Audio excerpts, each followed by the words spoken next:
Welcome back, everyone. Welcome back. Welcome back to another week, another edition here of the Sparkling Tuna Cup, the SDC number 134 PTR edition. I'm Coach VIP with you, and joined by these amazing players and the people in the chat as well. Welcome, one and all, to our weekly dose of Tuna Cup action. We are here, we are back, and we are jumping right into our first series of the broadcast! Exclamation mark B in the chat if you guys want to have a look at the bracket yourselves. The bracket is live, the bracket is stacked, and we are in our first game of the series. Spawning in the top left-hand corner of Ruby Rock, we have the South Korean Terran player. We have the Red Terran representing Team Hyper 1. It is Han Mono, the most honorable of honorables. And spawning in the bottom right-hand corner, we have his opponent. We have the green Protoss player, the green Protoss himself. It is Camo. And if you're in the chat, you know what time it is. It is Gamba time. Predictions are open. Place your bets on who you think will claim the series. Best of luck in the chat. Before we get to it ahead of ourselves, first things first, of course, a big shout out Stan. Thank you so much for gifting some subs in the chat, gifting a sub to Setsuna, and gifting a sub to Shishis as well. Shishish 36. One day I'll pronounce it correctly. Shema. Thank you so much for the gifted subs. We do appreciate it. Stan. And I hope everyone that does enjoy their subs, you of course can enjoy the emotes, replay packs as well. Enjoy as we're getting into our fresh series. Once again, welcome to the PTR, the Public Test Realm. For those of you that are unaware as to what this stands for, so Public Test Realm, this is where testing is done on the upcoming patch. So far, this is the second week of the patch, and we've already gone over quite a bit of it. We've already discussed it quite in depth when it comes to the podcast, when it comes to the previous week of PTR as well. There are definitely some interesting aspects of the PTR, but I will say so far the PTR does feel a little bit undercooked, and we are all in anticipation of an update. There are some murmurings here and there that there might not be like an amendment or a change or an update to the PTR, and they'll just push it live. I'd like to be optimistic that they'll take in some of the feedback that people are providing, that they'll take some of those changes, and that they will bring forth another edition, another version of said PTR for more testing, for more iterations, specifically in regards to the changes made and proposed. I would hope so. For now, 2-gate opener here out of Camo. An interesting opener is what I will say. Very aggressive, going for a 2-gate start. This does mean that the CC, the Nexus, is going to be delayed here for Camo, so later expansion, later tech, but it is going for a proxy across the map, so I see we're going to be coming a little bit harder. Now, bearing in mind, this is on the PTR, and you do have to research Warp Gate separately on the gateway to get Warp Gate going. Do have the pylon across the map, Twilight Council is on the way. What is our plan here? Now, the issue with going for a Twilight Council at this stage of the game is that I feel like whatever the plan is, it's going to be hitting very, very late. By the time it does, I mean, Homeowner is going to be set up. Homeowner back at home is going for his own CC first as well. He went for late gases. He went for a gasless opener, going for very delayed gases into a 2-rax follow-up here. So Homeowner is being quite greedy against an aggressive build, yes, but it's going to be hitting very late from as far as we can see. Sure, now we have Gateway being researched, so then we can utilize Warp Gate. We have a Twilight Council opener into our Dark Shrine, but will Homeowner scout this? Now, thankfully for Camo, there's no SCV scout. They could have been. There's no SCV scout. There's no Reaper scout either, as Homeowner is going for his own 2-rax opener into Fast Ghost. We're all clowning, Pat. We're all clowning. We're going for a Ghost Rush. Interesting. Now, the new Ghost can hit very, very hard, by the way. The main auto attack has been increased. So its main auto attack damage, not even just the snipe, does more damage. On top of that, by rushing into Ghost here, inadvertently, what does this do? This means there's going to be alternate ways to deal with Dark Templar. We have scans and we have EMPs. EMPs will also reveal cloak units, so inadvertently Homeowner will have an alternate answer to what's coming his way. That's a little bit unfortunate here for Camo, for sure. Is unfortunate, as we're just blindly doing this, by the way. Like, there's no thought behind this, or there's no kind of like scouting and reaction and any kind of counterplay like that. Like, no, we're just blindly going, you know, for a Ghost Rush, and we happen to be blindly going into DTs. Everyone's blind in this game. It's like no one can see anything, and we're about to butt heads. As the Dark Shrine is now done, warp gates are now warping in, and now we can warp into it, 2 DTs across the map, and we'll see what kind of damage we can get here. As the initial Dark Templar does warp in. No, a supply block! Ooh, brutal supply block here. Can only warp in 1 Dark Templar. Despite having 2 gateways, not the time to be supply blocked. DT rolls in, gets 1, gets 2 SCVs, and there's the EMP. Yep, there's the EMP. DT just evaporates immediately, just pops, and with that, Homeowner defense. He does defend well. He's got 2 more EMPs behind this as well. Does have 2 more EMPs. Camo does finish up his base, and he does break free from said supply block, thankfully, but the DTs so far have not been worth it. Behind this, we're rushing to charge. We're going to Immortals as well. This is very tech heavy with a very low gateway count. It still feels very awkward here overall here in the early game, and we'll see if we can build up. We'll see if we can prepare for what's coming his way, because Homeowner, he's building up a lot of ghosts, and he'll soon be pushing out, and I don't know if he can be stopped, not with the kind of setup that Camo has. Oh boy. Let's go. Let us go, as the ghosts are going to be moving out. As we are moving out. Likewise, we're soon to have a second Immortal, but snipes, I mean, they can come in, and they will. Oh boy. Now, first things first, ideally we want to trigger the shields. EMP on the... Oh, Jesus. EMP on the battery, EMP on the Immortal as well, and with that, the Immortal just melts here. Again, the ghosts have arrived. They just overwhelm everything. There's thankfully 1 more Immortal, but there are plenty of ghosts here to deal with this. Robo gets depowered. The Immortal barely does pull away. The boys are being pulled. Desperation out of Camo, but again, he should be losing everything here. There's 5 ghosts, Pappy. That's so many. Oh my god. There's 1 Immortal left. Once again, we kite back at 10, 11, 12 probes going to be going down, and we're still not done. Behind this, we're not rallying across. We're keeping everything back at home just in case there were to be a counterattack with set proxy pylon. But behind this is no production. We're getting our gateways up and running, but no more Robo, just the 1 Immortal. Just the 1, Pappy. Oh. So Pokin catching out a Zealot.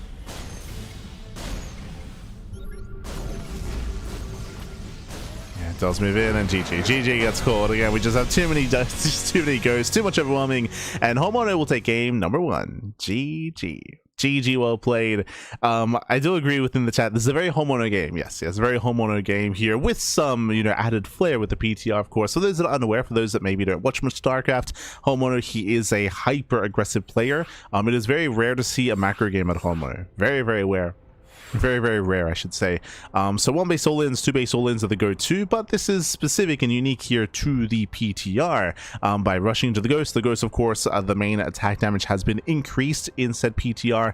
Likewise, we've also had some other changes, of course, when in regards to the snipe, but with that, was able to overwhelm, break through the main army. GG. GG, well played. With that, we're going to be loading into game 2. We're going to be loading into Title Citadel.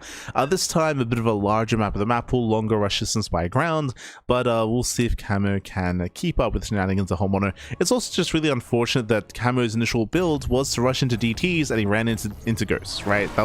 We were trying to allude to that earlier, that it was almost like a build order loss where we were rushing into Dark Templar and there was already an answer to that, so the DTs were not worth it and Camo fell behind early on. Let's go. Let us go. Spawning in the top left hand corner of Title Citadel, we have the red Terran player. The red Terran player himself, we have the South Korean Terran leading the series 1-0 for Team Hyper 1. It is Homeowner. And spawning in the bottom right hand corner, we have the green Protoss player, the green Protoss himself. It is Camo. Let's go. Let's go. Does that make ghost rushing less viable or more viable? If you weren't here last week, there were other people that ghost rushing as well. ByuN was ghost rushing. If you remember, he did the ghost rush against Solar in last week's Tuna Cup. And did he do it against YoungYakov? I don't think he did. I don't think he went for the ghost rush against YoungYakov, but he did do it successfully against Solar as well. Just to re-emphasize, one of the reasons why it's a little bit more viable, I mean, there's a bit of a give and take just because the snipe now takes more energy. That is true. But what's important is that now the ghost is more efficient. It's more useful without snipe. As in, like, its base damage has now been increased. So kiting with the ghost now does more, and now it can be a little bit more flexible in that sense, outside of using it purely for snipes, which is how it was used previously in previous rushes. But yeah, we've been seeing some ghost rushes in the PTR from ByuN. We saw that against Solar. Here we're seeing it from Homeowner, and I think we might have seen it against YoungYakov as well. I can't quite recall exactly, but it's something that players have been playing around with. They've been having fun with it. Having fun with it.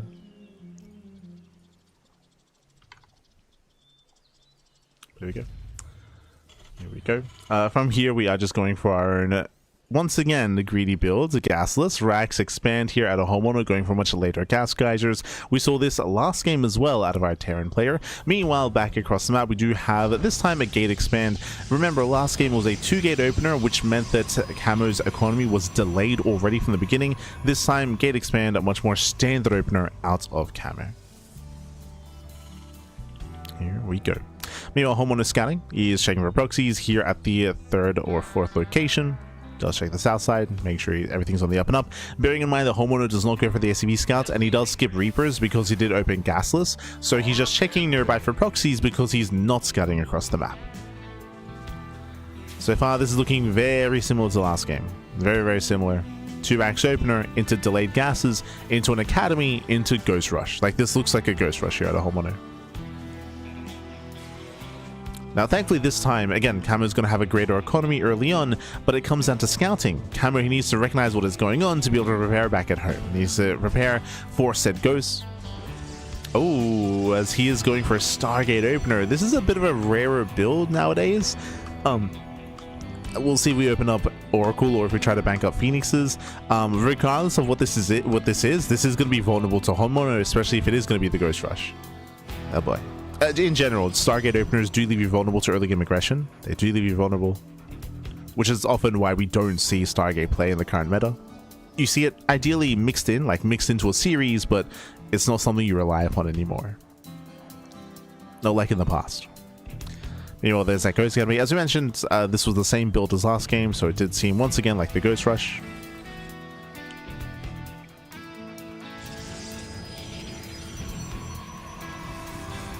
As Camo is opening up Oracle first. Oh boy.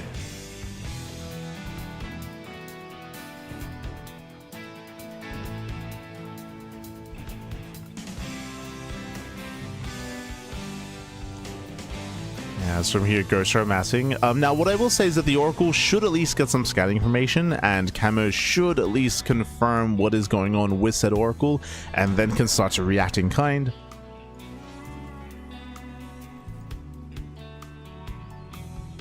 Once again, though, we are going for the earlier Robo, delayed Twilight Council.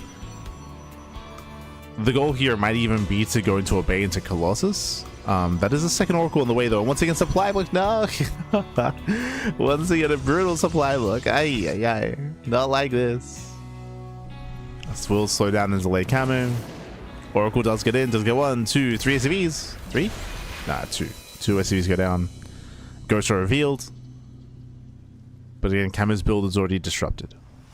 Rushing Fleet Beacon? Okay. Oh boy. I mean, for the highest tech possible and the biggest delay as well, I think Cam is just going to fall over and die. Now, I will say that this time Homeowner is being active with a lower ghost count because he's going for an earlier push.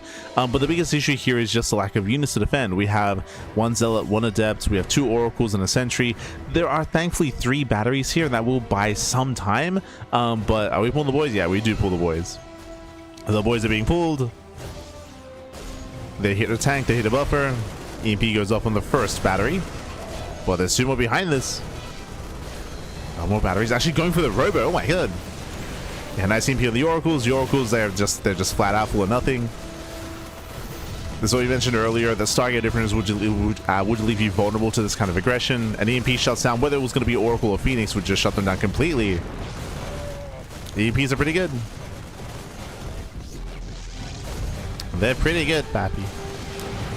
Yes, the turrets are done. The Oracles cannot engage. Jesus. My god. Once again, EMP connects, CG gets called, and Homeowner, he will still out of control. He will claim the series 2-0, advancing on to the next round. GG. GG, well played. Congratulations, homeowner. He will claim the series. Did come in as one of the favorite players, and a shout out to Camo for signing up for competing. It's always terrifying for any Protoss player to go up against homeowner. Even players like Hero, like MaxX, have dropped maps to homeowner. Like, it does happen. Homeowner is an animal, absolute animal, and no shame in going down to homeowner. GG, well played. We have homeowner advancing on to the quarterfinals, and let's catch up on the bracket. Let's figure out where we are and where we are headed. Let's go. Let us go. Let's catch up with the bracket. As the bracket is progressing quite nicely here. Okay, so we do have some walkovers. Unfortunately, we were looking for some of our players here. I was looking forward to Shino versus Ant versus the Latia. Papi, because I was looking forward to Shino versus Nicoract, but it looks like there was a walkover provided. Nicoract does face up against Shino in the next round. That's going to be a very spicy series, to be honest. I look forward to that. We have Perceive versus Solo, by the way. That's an old school name. Solo, ex-Seed, ex-Root Gaming player, making his return for the first time in many years. We do know that the PTR has brought back a bit of a resurgence from old school players like Solo, like Bly, for example. He started playing again more regularly, more consistently. Who else comes to mind? Nighten suddenly like tweeting and posting on socials. That was crazy. Like so it's been great to see some older school players interested once again in the game due to the PTR, Solo being one of them. And the best of luck to Solo versus Perceive. I don't know what kind of level of play Solo is at currently. Obviously back in the day he was a very good player, but I don't know how active he's been, so I can't quite place, you know, his current. I can't rate him at the moment. Regardless, best of luck. Best of luck to Solo. Up next, we have NightMare. NightMare takes on Kaio. 2-0. Rake gets a walkover win over Rebellion. That's the other series I was looking at. We have a PvP between NightMare and Rake. Scrolling down, we have YoungYakov. He's up against Signier. And we have a Hyper1, or we have a Honmono advancing on over Camo, waiting for the winner of YoungYakov and Signier. GG all played. So from here we are waiting for our next series. Again, I'm going to be waiting for YoungYakov versus Signier. They're currently mid-series. Once they wrap up, then we can follow them into Honmono, then into lower semis, into upper semis, into grand finals. Both semifinals will be casted, will be covered. Once again, I do wish that we could have maybe jumped into Nicoract versus Shino. That looks like a very fun series. And likewise, the potential solo ByuN as well. Yo, the potential. So best of luck. Best of luck to everyone involved. For now, though, we're going to be going on a short break as we are waiting for YoungYakov's match to open up. We are waiting. Oh, he's just waiting. Just catching up with the chat.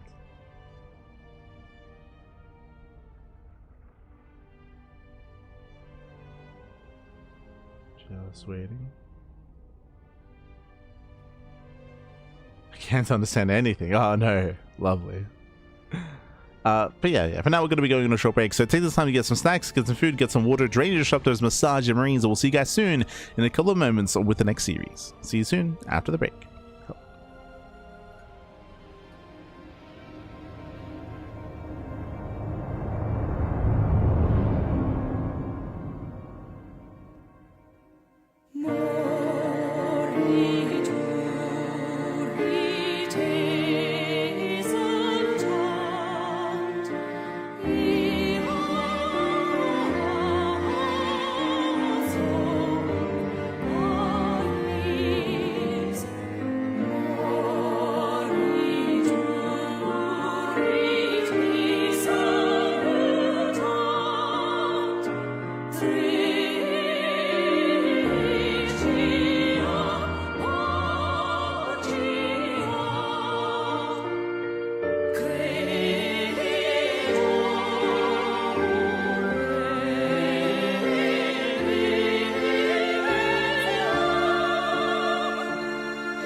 And welcome back, everyone. Welcome back. Welcome back to the quarterfinals of the Sparkling Tuna Cup PTR edition number 134. We are here. We have returned with a fresh series, a fresh best of three, spawning in the top hand corner of Ruby Rock. We have the red Zerg player, the red Zerg player himself representing Stony Bulls. It is YoungYakov. Not the most honorable of honorables. And spawning in the bottom right hand corner, we have the blue Terran player. We have the South Korean Terran. It is Han Mono. And if you're in the chat, you know what time it is. It is Gamba time. Predictions are now open. Place your bets. Place your bets on who you think will claim the series. Best of luck in the chats. Coming into this matchup here, Homono, he is a heavier he was a heavier favorite in the previous matchup, but here the gap in skill is much closer, I should say. To the point where, I would still say YoungYakov is favored coming into this, but at the same time, it's a PTR. You know, it's a different kind of patch, different kind of game, even, if you will, and I'm sure there's some cheeky things that Homeowner has up his sleeve. I'm expecting hyper aggression out of our Terran player. We'll see if YoungYakov can survive said aggression, as he does open up pool first. Interesting. Pool first opener out of our Zerg. Curious how we open up. Bearing in mind that YoungYakov, he was last week's runner-up. True, he was last week's runner-up. He was runner-up a second to ByuN, if you recall. We'll see if YoungYakov can reach as great heights and get to the finals once again. We'll see if Homeowner can stop that from happening, as a Homeowner is always a dangerous opponent. Doesn't matter who you are, he's dangerous, papi. He's crazy. Yeah. So best of luck with your predictions. Best of luck. And coming into this, we're going for a gasless open. Okay, so pull first into a hatchery, into a much later gas geyser. Interesting. Typically, when you go for delayed gases, the goal is to skip link speed and to either go into 2-base lair or 2-base roach. Based on the gas timing here, I'm leaning more towards roach heavy play, but we'll keep an eye on Yakov to determine the tech of choice. But this should be 2-base heavy. Should be staying on 2 bases that much longer. Meanwhile, Homeowner across the map going for a Rax expand into Marine first. No Reaper. A gas less. Oh, is he doing the same thing? Are we are we going Rax expand gasless into a second Rax into double gas into Ghost Rush? Is that the plan? Like, seeing a Terran player go gasless like this is very rare. Outside of that Ghost Rush build. Yeah, there it is. Second Rax. Oh, okay. So it looks like Homeowner, he's got a build that he really likes. he really likes it, man. He likes it. Is he more dangerous than the Danger Dolan, though? No. The Danger Dolan, you cannot get more dangerous than Dolan, papi. True. Here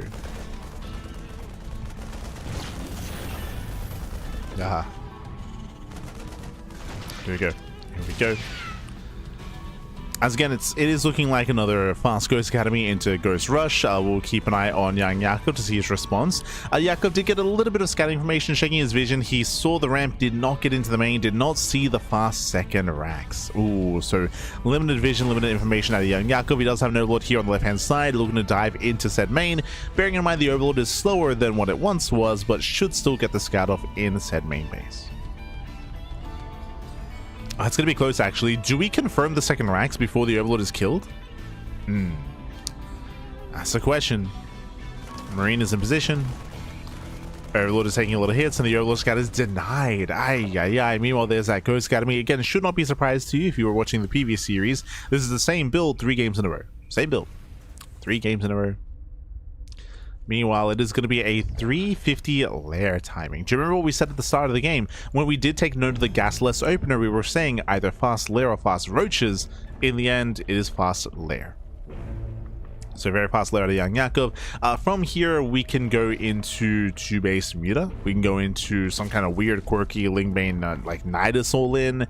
We can go into a fast Hydra and go 2-base Hydra as well. Technically, there's a niche build going 2-base Infestation Pit, but we'll keep an eye on the YoungYakov because that is the 3rd gas being taken. That's a lot of gas. It's got to be tech heavy. It's got to be the Mutas, right? But if it is, I'm pretty sure Homono kills YoungYakov before Mutas hit the field. 3rd base being taken, 4 gases on the way. That's a lot of gas. If we go for the Spire, again, I'm going to be concerned for YoungYakov. Considering how greedy he's being and considering how aggressive Homono is. Ooh, YoungYakov coming in from behind. Do we get a scout off? Do we get that scout off? He's close. He's close, but it looks like he will. Will he see? Will he see? He will. Just barely. 1 second. Oh, he confirms. There we go. Massive scout. He confirms the Ghost Academy back at home. It was 2-base Muta. He did go for the Spire. This is disastrous here for YoungYakov if Homeowner pushes early on, but at least YoungYakov is aware of the Ghost Rush. True, at least he knows. He also saw it researching, so he knows that Cloak is going to be a factor. Yakov is at least aware. And Homeowner, how do we piece this all together here? There's no factory. So often in the previous patch, whenever we'd see something like a Ghost Rush, it would typically coincide with factory and reactor to Hellion production into Hellbats. It'd be like Hellbat Ghost, as Hellbats do an amazing job at protecting the ghosts against Ducklings. Here, there's no factory, so Hellbats will not be a factor, or Hellions won't be a factor either. Purely marine ghosts, and here comes the early push. Now the Ling does scout the move out, so YoungYakov is aware. Overlord will confirm. And we're massing up Ling Bane. We're massing up that Ling Bane, and the goal here is to lure the army onto creep and then get us around. And again, at least YoungYakov is aware of what's going on, otherwise he could have been droning this entire time. And if it was droning, then the game could just end. You know, Homeowner, he does poke out. He's aware of the Overlord as he did deal damage to it earlier, and he pulls back home. So Homeowner, he respects YoungYakov's position. He respects the idea that YoungYakov would have an army to defend. And races back home. Does race back. Meanwhile, we have our transition through a TC into a factory. And Homeowner stuck at home.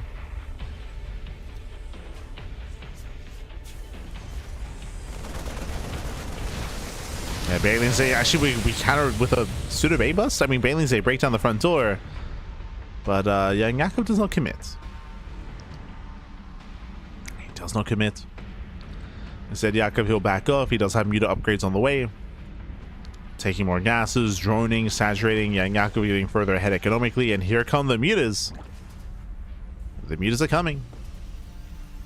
And in the end, this Ghost Rush, there was no rush, right? There was no rush. Homeowner, he was scouted. He believed that YoungYakov would be prepared for him, so he opted not to move out.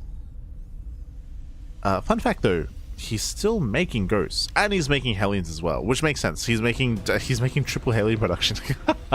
He's got a fast second factory. That's crazy. Before the starport as well. I mean, hey, we just spoke about how Hellions, they actually complement ghosts very, very well, and we were alluding to the fact that ghost Hellbat all-ins are like a lot more common, and we're kind of seeing that kind of attempted transition here as well.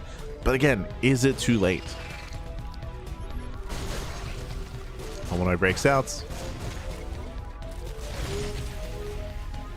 Bailey's are morphing in. Yakov, he is ready. Homeowner's gotta be careful. We go for the dive. Yeah, it does go for the dive. Doesn't have to surround. Bailey's here roll in. Do we get on top of the ghost? Do we get on top? Nice cloak. Yeah, very nice cloak. And Bailey's, yeah, denied. Homeowner gets away. Gets away with all the ghosts. We have Overlord speed on the way. That's for the Overseers. Yakov trying to be active. Trying to. Does find the ghosts.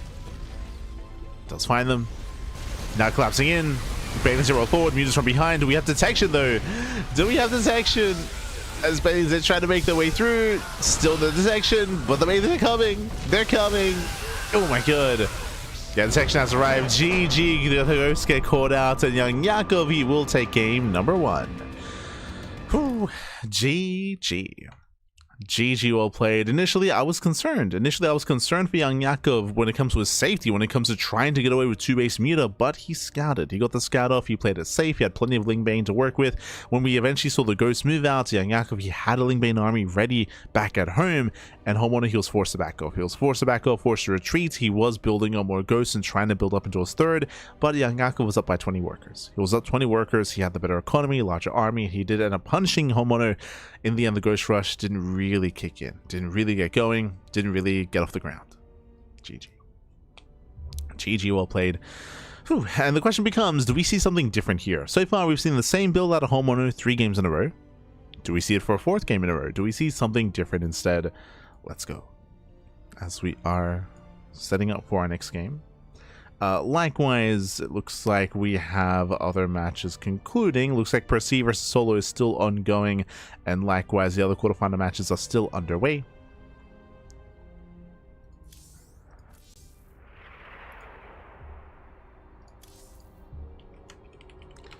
Curious to see what other maps are chosen.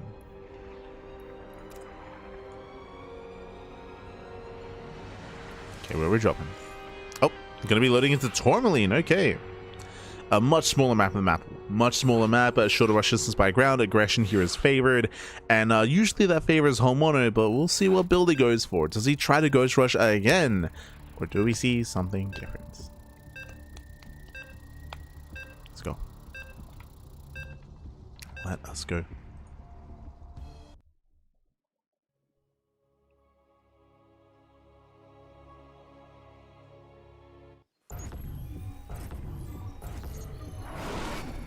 As spawning in the bottom left-hand corner of Tourmaline, we have the red Zerg player. We have the red Zerg player himself. We have the representing Stouty Bulls leading the series 1-0. It is YoungYakov.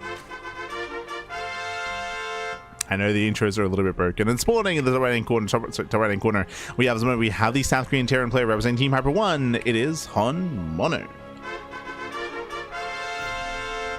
Let's go. Let's go for this. So curious, the application that we use for intros does not like the PTR. So it does not update properly.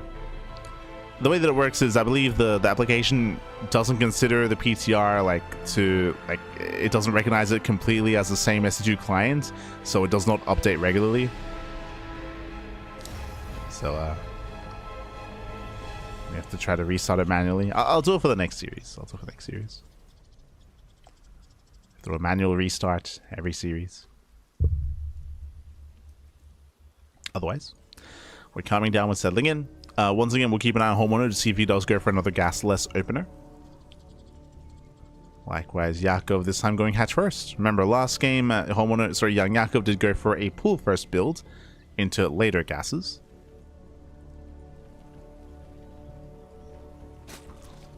So we are loading into one of the more aggressive maps in the map pool. Again, Tourmaline, shorter rush distance, more open bases, very direct attack path as well.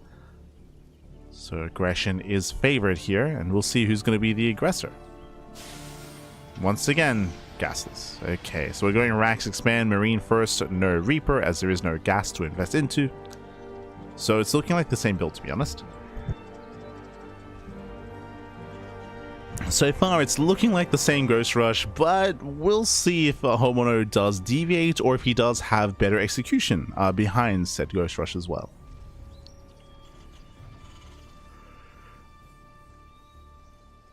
I will say it's a little bit early to completely call what Homeowner is going for. So far, it just looks like the same build.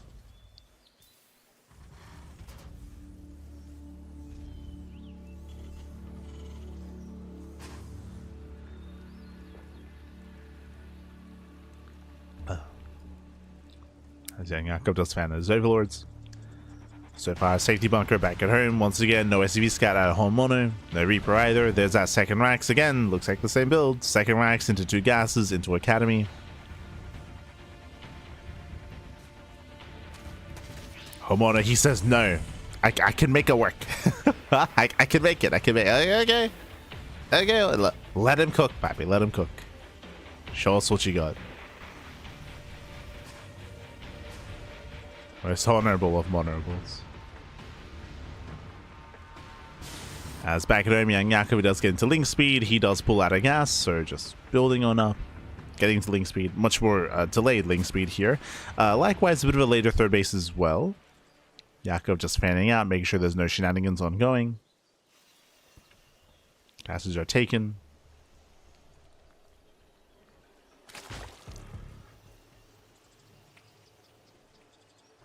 Show us those tech labs. Show us the academy. Huge. No. It is going to be the factory first. Okay. Factory, no Ghost Academy this time. I'm curious if we plan on doing something with Hellions. I mentioned earlier that like Hellbat Ghost is something that's maybe a little bit more commonplace here. Tech Lab on the racks, no add-on swap, bear that in mind. Show us where the reactor is going to be and show us how the factory is going to be used here. As we are rushing into early sim, it is going to be a 2-on-1 variation. Is it a 2-on-1 2-base all-in? Or is it even, do we even get a starport? Regardless, a very late third command center out of Homeowner. Meanwhile, it is going to be a Baneling Nest opener out of YoungYakov. Very safe play out of the Zerg. YoungYakov, he has not scouted the main base. He's not aware of what's going on. But going for it fast Baneling Nest does typically keep you safe against something like a help out push. So you are ready defensively early on.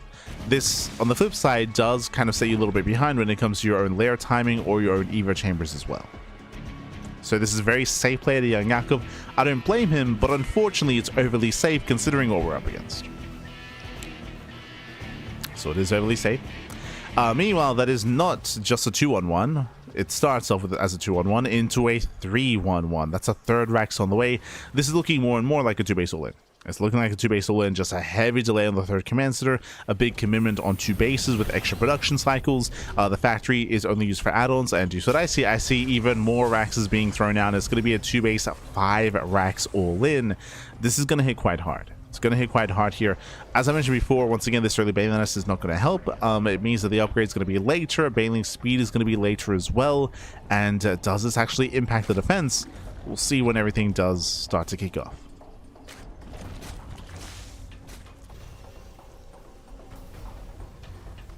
So far, there are these minute details that are in favor of Honmono.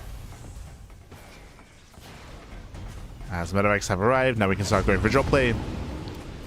Remember, this is just to set the stage. Ideally, these 2 Medevacs full of Marines, what is their goal here?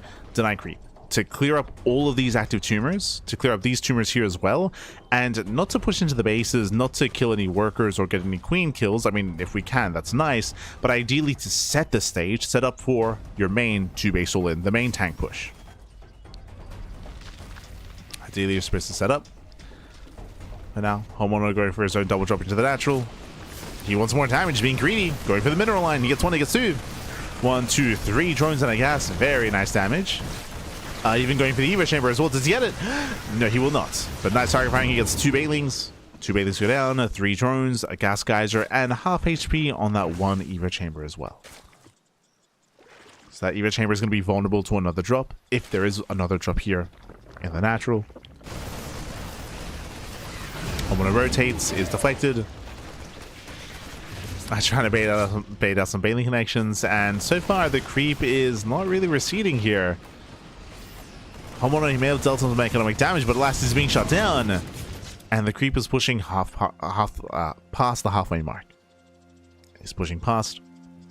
That is a concern. Honmono now is reinforcing, now going for a very late third CC, but he is expanding, so he's not all in. But again, still very dedicated. Oh. And YoungYakov collapsing in, catching out some Marines. No major Baneling connections, and nice kiting here by Honmono. Kites back, shuts down the Bane. Doesn't quite catch a Queen, but does catch an Overlord. And more tumors. More tumors going down. Yakov, he still hasn't quite drawn up enough. Infestation is on the way, that will help with Infestors, with soon to be Hive Tech as well, but the drone count is still quite low. I think currently Yakov can get away with it just because there's no third expansion out of Honmono, but it is scouted. Nice in counterattack.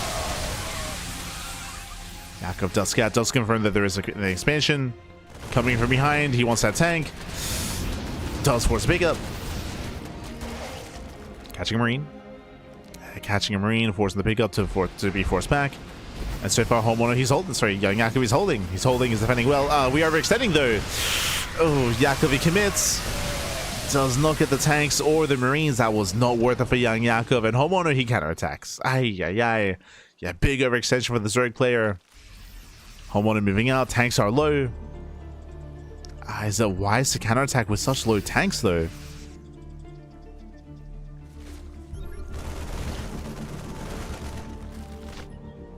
And more reinforcements on the way. Honmono wants to assert himself.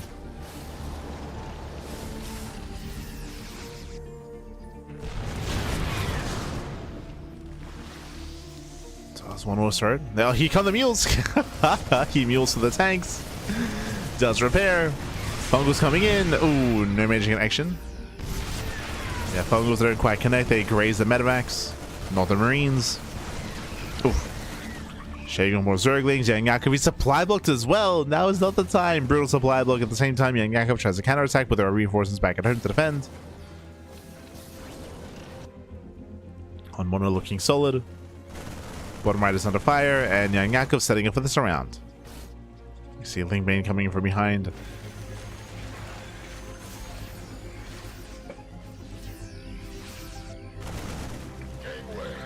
Mono does catch this.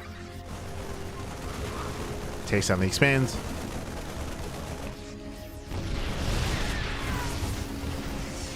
And who catches who? Oh! Reactions out of Homono. Homono does pull away. Ooh, oh my god, he's not quite paying attention. Homono! He wasn't looking. Yeah, takes the Banelings to the face. Fungal does graze the army. And Lings, they get on top of the tanks. They try to at least. Oh, still very messy. GG. GG. Not enough here to deal with. And Homeowner, he will overwhelm. He will take game number 2, tying up the series 1-1. GG. Whew. GG, well played. There were a couple of nice moments for YoungYakov, but Homeowner, he did overwhelm. He was able to wedge himself in between the bases, be hyper efficient with his trades. We did mention that the moment that Homeowner took this game, the moment that momentum was stripped away from YoungYakov, was when Yakov overextended, pushing up the ramp into 3 tanks. It was the moment when he collapsed in, his Banelings detonated, he did not kill a single tank, and he did not connect with the Marines either. Like, it was a really brutal moment where where YoungYakov threw away a bunch of supply. And with that, everything just goes south, and now we're getting into game number 3. We're loading into the ace match. And we'll see how this story ends. Only room for 1 in the next round, and we already have an opponent ready and waiting. NightMare. NightMare, he takes down Rake 2-1, and NightMare is waiting for the winner of the series. Who is it going to be?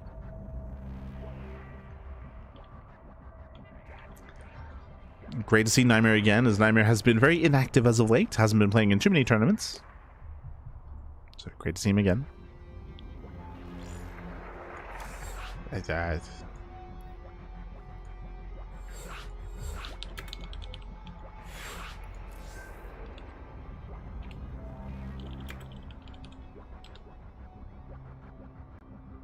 Oh. Beautiful. As we are getting into the ace match here, going to be loading into Winter Madness for that 3rd game. Okay. One of the larger maps of the map pool. Larger map, longer rush distance by ground. Typically, larger maps do benefit Zerg players. You kind of saw it on Tourmaline earlier, but pushes and aggression is just so much more heavily favored here, and that's typically the Terran speciality when it comes to TVZ. They're usually the aggressor, Zerg is the defender, and we saw the Homeowner, his pushes hit that much harder, reinforcements as well, and YoungYakov had very little breathing room on Tourmaline. Now on Winter Madness, it should be easier to defend against those kind of pushes, but we'll see. We'll see how our players open up and what we settle into. As spawning in the bottom right-hand corner of Winter Madness, we have the red Zerg player, the red Zerg player himself, representing Stanley Balls, being forced into a tied series. It is YoungYakov. And spawning in the top right-hand corner, we have the blue Terran player, the South Korean Terran. It is Hon Mono. The most honorable of monarchs. Let's go. Let us go. We're getting into our 3rd game, the ace match of the series. It all ends here. It all ends on Winter Madness. Again, as I mentioned before, aggression's usually favored on smaller maps. And hey, that did help out Homeowner in that last game. But now coming into Winter Madness, I feel like we have to take a different approach here when it comes to how aggressive we want to be. Drop play can be very effective here, but going for committed move outs is much more difficult on Winter Madness. So we'll see what the plan is for the Terran. We'll also say that last game, we did see Homeowner open up gasless initially, and it did not lead into a Ghost Rush, but it did lead into a 3-1-1. True, like it was still very dedicated play on 2 bases, just in a different way.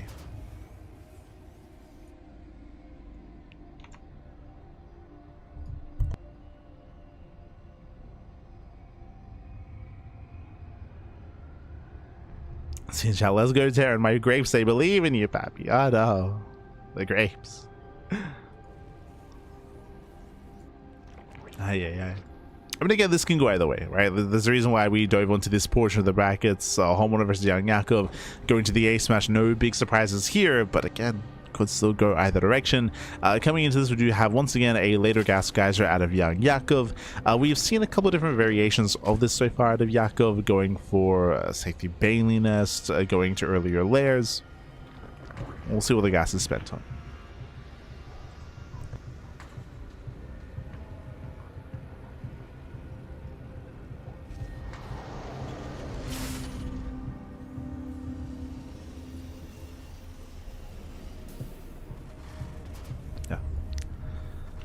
Likewise, once again, just racks expand into marine. Gases are delayed out of home mono. So later gases, second racks as well. And again, initially in my mind, this looks like a ghost rush. But again, last game we saw like a 2-1-1, 3-1-1 variation. So this can still lead a couple of different ways.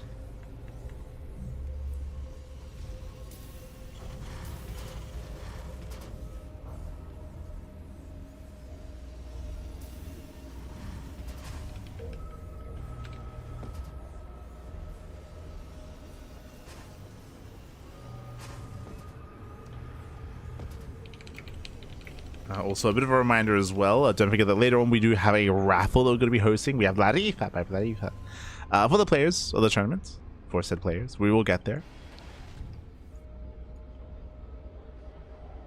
Just ensuring that everyone's at the up and up, that everyone is aware.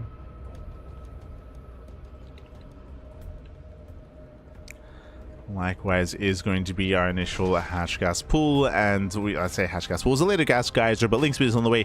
This though is what interests me. Do you see what I see? Gases. Gases are still being mined after getting link speed. This is unorthodox. It is a larger map of the map pool, so are we thinking a fast layer, sub 4 minute layer, in towards 2 base muta? Like I'm thinking 2 base muta, or I'm thinking roach rush. There it is. That's a 347 layer timing. Extra gas is being taken. This looks like 2 base muta at a YoungYakov. Now, so far, Homeowner, remember, he did not go Reaper, so he has limited vision, limited scouting. We do see Marines. They try to catch an Overlord. The Overlord barely gets away. And back at home, it's going to be, once again, the same build we saw last game. It's going to be initially a 2-on-1, I would imagine, into a third Rax, into a delayed third CC. We saw this build last game. It's a great effect, but I did emphasize at the start of this game that, hey, this is a larger map. Larger map, longer rush distance by ground, more defendable bases. I would say that this, the aggression that comes with this build is going to be a little bit weaker than previously. Despite that though, even if it's weaker aggression, is he able to punish the fast spire? True, right? The YoungYakov is being greedy. He is cutting corners. He is taking a lot of gases and being very tech heavy.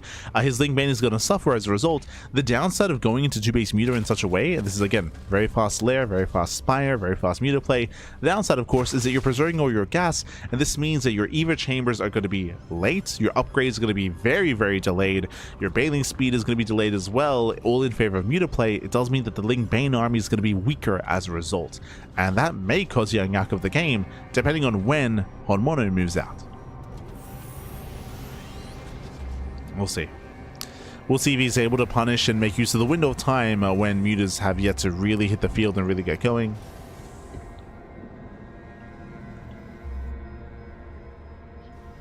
We'll see if he can hit it.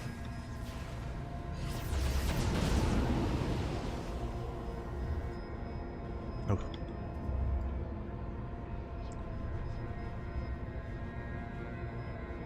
As Homeowner does move out.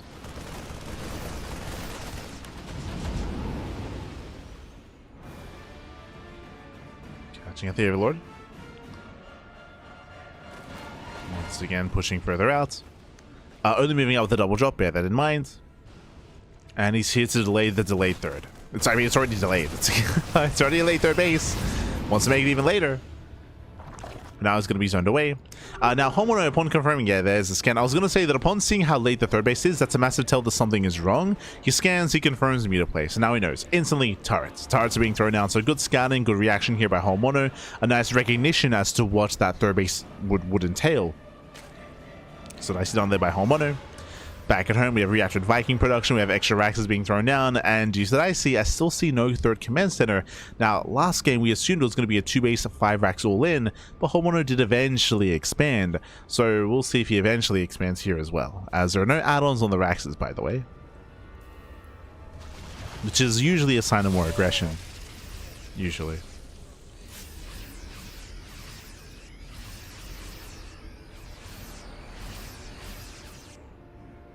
As the mutas, they are lacking that surprise factor.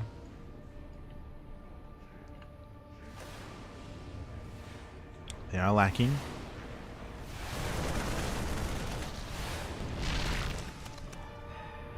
As mutas, they try to break forward.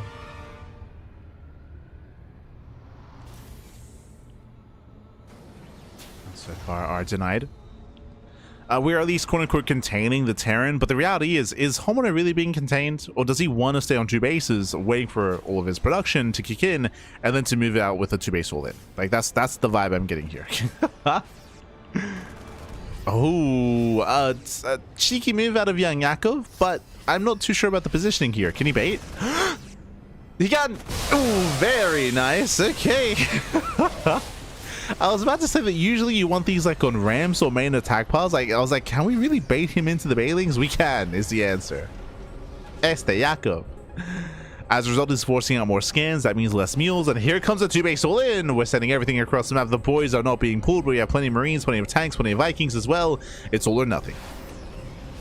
It's all or nothing. Once again, you can see the scans ahead of time. He's paranoid about borrowed bailings. The paranoia dealing damage. We built up to 17 meters. Can YoungYakov survive? It's still going to be a tough hold. It's still going to be tough.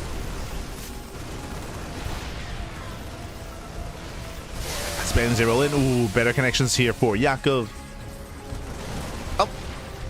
Tanks are on siege. Yeah, tanks are on siege. Lean main does collapse in. Tanks are surrounded. And with that, YoungYakov, he holds. He completely shuts us down. Homeowner, he was caught on siege. That created an opening. And with that, he's forced all the way back home. And behind this, there's nothing. Oh no, the full medevac goes down. Hunts down the full medevac. Hunts down every medevac. Oof. And with that, Homeowner, he has nothing behind this. And GG gets called. YoungYakov, he will claim the series 2-1, advancing on to the semi-finals. GG. Whew. GG, well played. Congratulations here to YoungYakov for claiming the series. My condolences to Homeowner. Again, it was a very intense game, very just going for the 2-base all-in, confirmed, and did get eyes on the 2-base muta, of course. When it came to the execution of the all-in, though, we saw it was lacking.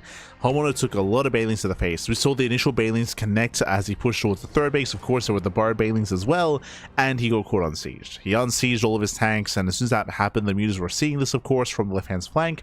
We just dove in. We just saw YoungYakov go for the dive, collapse on the unsieged tanks. GG. That was game. That was game then and there. With that, congratulations to Yakov, and with that, we have our first semis ready. Let's go. Let's go. Exclamation mark be in the chat to have a look at the back yourselves as we have both semifinals ready. Oh boy, what are we jumping into first here?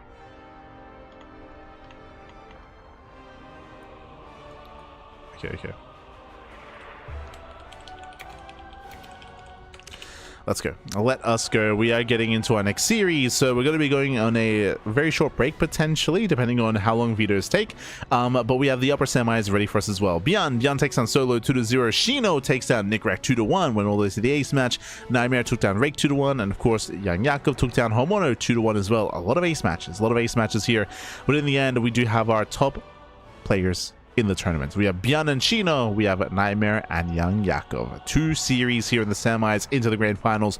We have 3 series to go. Up next, ByuN versus Shino. Vámonos. So we're gonna need a moment for the videos to get underway and for us to set up our players. So we do need un momento before we jump in. So take this time to get some snacks, get some food, get some water, rangers up this, massage your Marines, massage all your Marines, as when we come back, we'll be ready for our semis. See you soon.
And welcome back, everyone. Welcome back. Whew, welcome back to the semifinals, the semifinals here of the Sparkling Tuna Cup number 134.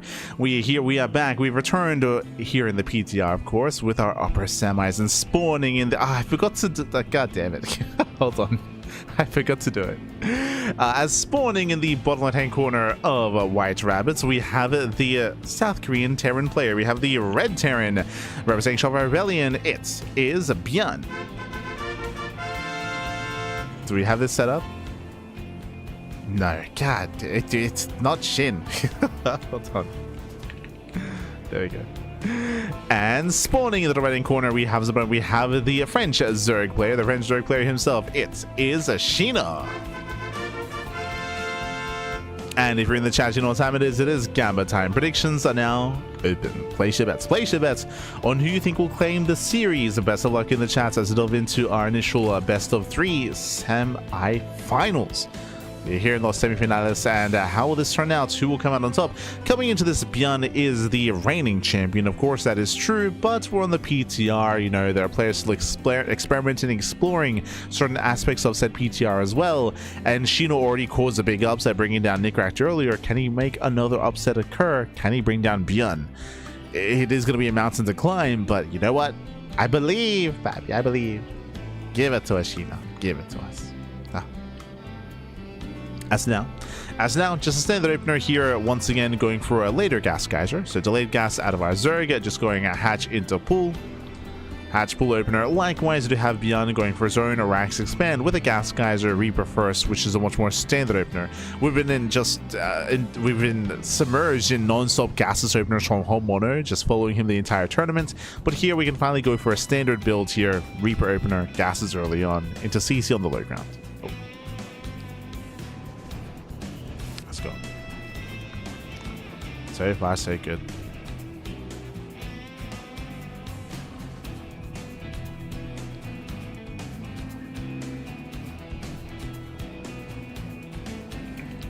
Just conversing regarding our schedule.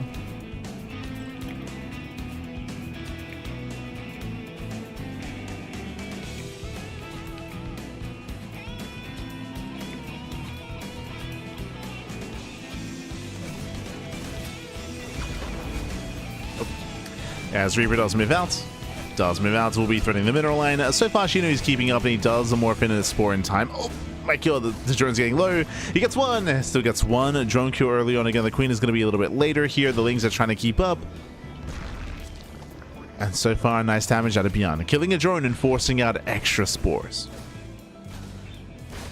As ByuN is not done. Yeah, ByuN is not done. Catching out of the Zergling. Does catch a Zergling. Gonna be forced back as Sheena, he does pull out of gas, getting to link speed into a later third expansion. Staying on 2 bases a little bit longer, which has become more of the norm in recent times and recent ZVTs.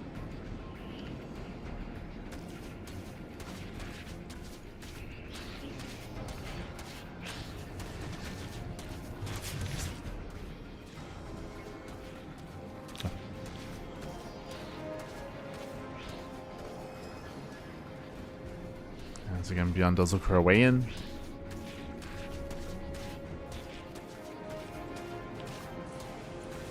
Looking for a way in. Does surrender. Jesus. Queen's in position. The Reaper should go down. Does get a full scout, and we're pulling back in the gas real fast and real quick. As the Queens, they get stuck on each other, but there we go. Reaper goes down. We have pulled back in the gas, and this is looking like another fast lair. Oh, no. Baneliness first. Never mind. Earlier Baneliness, very late third base in comparison, by the way. That is a... Oh, going to be a, what, a 4:30 third base timing? Interesting. ByuN, he didn't scout the Baneliness. Are we just going for a bust? Are we just going all in? We have built up excess Lings, but Sheena supply blocked. No, yeah, brutal supply block. But it looks like the plan here is to all in. Lings are revealed. Yep, 10 more Lings are on the way. It is for the bust. So now we can... Oh, nice round. Very nice round. But now we know why we saw Sheena go for the early gas income. Now we know why we have such a late third, and likewise the earlier Bailey Nest. We're going for the bust. And back at home, ByuN is not aware, but he does go for his own 1-1-1. Very safe opener here by ByuN. Later third CC, earlier Hellions, more importantly, earlier Banshees. What is the answer to the Banshee? This Banshee, if he can find the Ling Bane, he can just focus on the Banelings instantly. No, he sees! Oh my god, he does pull the Banelings, and with that, the Lings are denied. Banelings as well. Oof. Yeah, brutal scouts.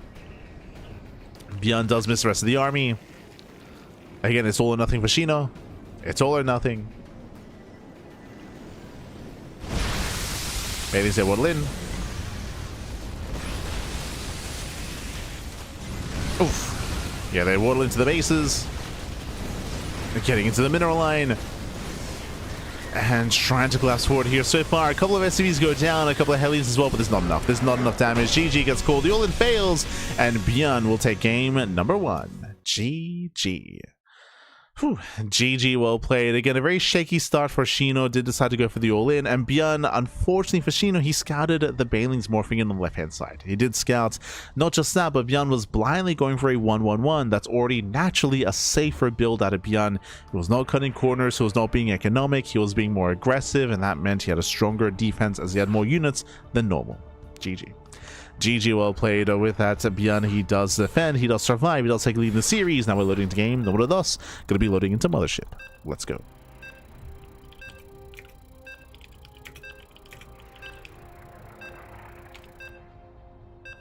Let us go.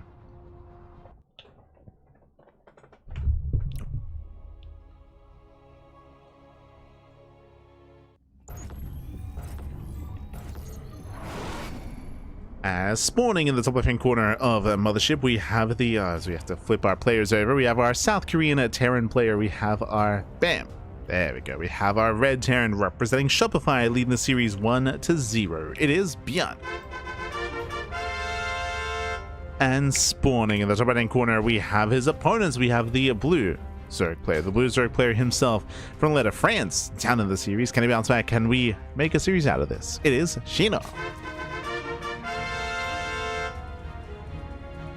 Shino.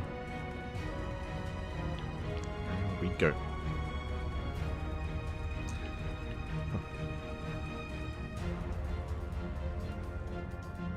That's where we're just setting things up. But here we go. We are going to be opening up. We are going to be settling in. And so far, we have our initial openers. Welcome to Mothership. Mothership is a larger map of the map pool, longer rush distance by ground. More importantly, a 3-player spawn map as well. You can spawn in top right, top left, and bottom side as well. So 3 possible spawn locations. We can see that Shino does scout bottom side first, and it's going to be a delayed scout from Shino as ByuN is top left. Meanwhile, ByuN going for a standard opener. It is not uncommon for Terran players to go for a CC first on this map, but especially based off of the attempted Bane bust, it makes sense for ByuN to be a little bit more tentative early on and go for a safer start and not take the risk of a faster command center. Speaking of not taking a risk, I mean, we see pool first out of Shino, so we can see some reasoning behind this and then some truth behind it. He wants to play it safe. We can see there's going to be pool first, but no early gases. True. So a pool hatch opener into a later gas geyser from Shino. This means we can get early Ling production, we can get early queens more importantly, but later gas, later Ling speed. As the pool is done and we are going for the earlier queen, not Zerglings. So just earlier queen here. As we turn, as we saturate. We are skipping Lings.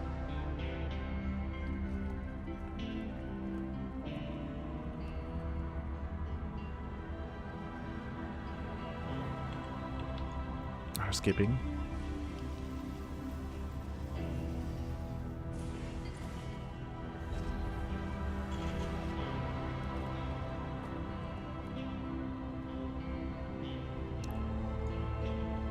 As you know, he does move out bottom right, just scouting the southern half of the map.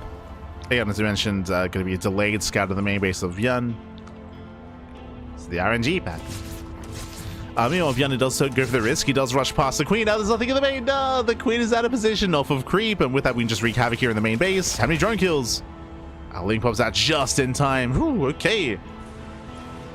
Just in time to zone, just in time to defend.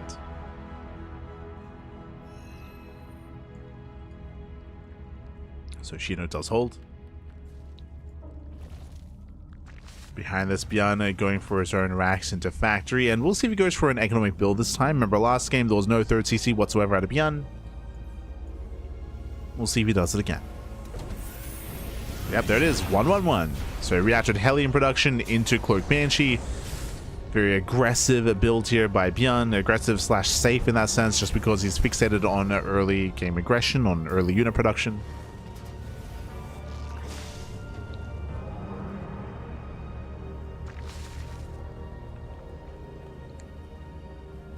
And Shino, he does not pull into gas. So last game we did take note of the fact that he was mining gas early on, which led into the Bane Bust. This time we are fully out of gas.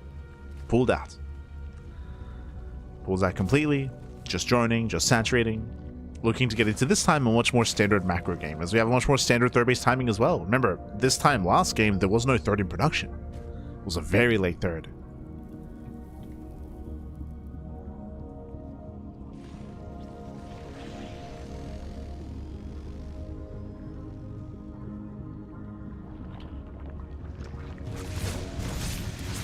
Let it expand.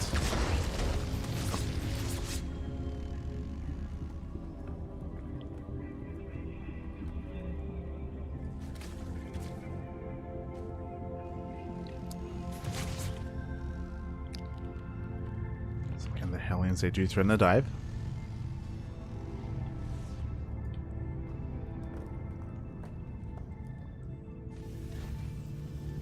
They threaten the dive. Extra racks are on the way. We're committing even harder here on 2 bases, actually. Okay, so ByuN has gotten past the 1-1-1 phase, going to stim, going for 2 more axes, and going for a much, much later third CC. You have my attention.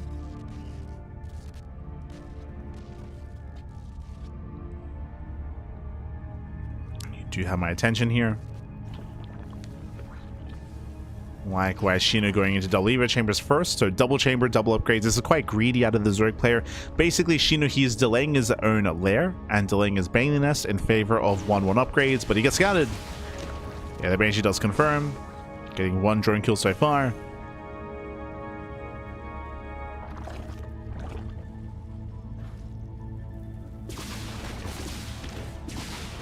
Gets the 1, 2, 3 drones going down.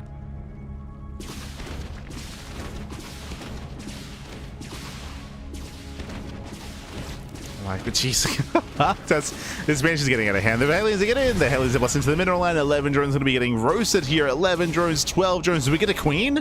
No spore? Oh, no lair. No lair, no spore in the main base. Lair begins at 6 minutes. Sheena, he just noticed. Yeah, you could see he tried to morph in an overseer, and then he realized, oh, I don't have a lair. 6-minute lair is insane. The cloak runs out. That's the only reason why the Banshee goes down here, but that is critical damage. 16 drone kills. Ay, ay, ay. And we're not done. We're not done, papi. Oh, God. Por favor. ByuN. Calm down, papi. Calm down. This is going to go further in. He's going to go further in here. Can we get 20 drones? Una más. Oof. I mean, again, there's still no mobile detection. The Banshee does find one more 20. 20 drones go down. For 2 Banshees and a handful of Hellions that were not done. Here comes the main push. Here comes the main army. And again, Sheena, he just now finishes up his own lair. Baneling Nest is still on the way. 1-1 upgrades may be able to kick in time, but is there going to be much of an army? We got 6 lings. Soon to be 20 vanilla Zerglings. I say vanilla, they're going to have 1-1 upgrades. But without Banelings, these Marines, they can stim and they can win. They can stim, they can win. They push on forward, tanks sieging up as well. Queens, they move forward. The Queens, they can tank. They have transfuse. They can try to hold the line. Oof. Nice kiting out of ByuN. Massive tank shots going off. Lings, they cannot engage. They can't move in, he stims, then he gets the Queens. Yeah, the Queens are folding one after the other. No more transfuse energy. Down to 5 Queens. Yeah, down to 5. Down to 4. 1 more tank shot. Down to 3. Down to 2. 2 Queens left. Oof. And we're rallying. At this point, we're rallying across the map. Here come the reinforcements.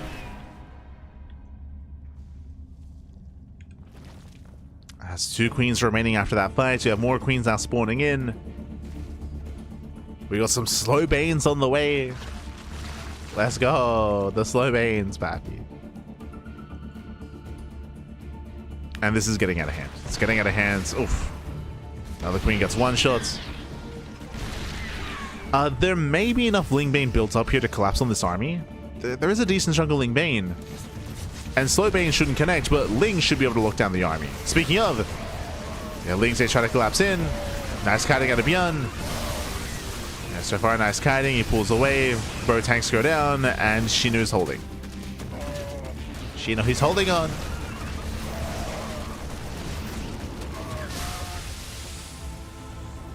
He's holding, he's defending, he's surviving, but he is down in workers, he's down in economy. We can see that ByuN, he has the equivalent worker count plus mules. Ideally, the Zerg player wants to be ahead in workers and ahead in bases.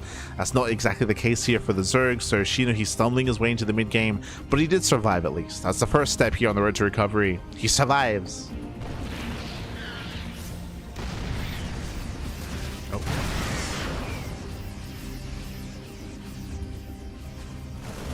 Meanwhile, dropping to the mineral line. There's not many drones to kill. He gets 2.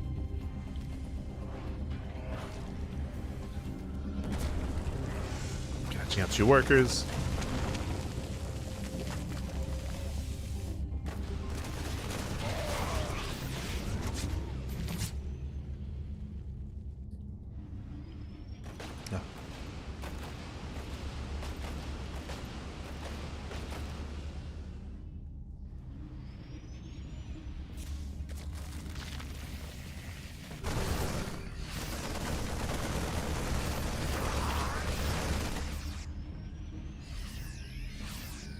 So far, catching up 2 drones, likewise reinforcing across the map. More creep is receding. Receding the creep.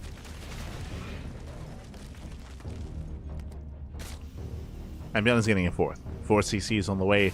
Drilling claws getting to 2-2 upgrades.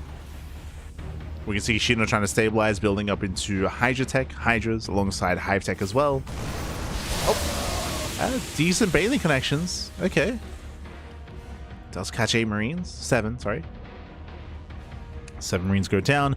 Now, is there a world where we can try to stabilize on Hive Tech on Lurkers? I'm assuming that the direction here is to go into Hydras, into Lurker Tech, and to build up a Lurker count.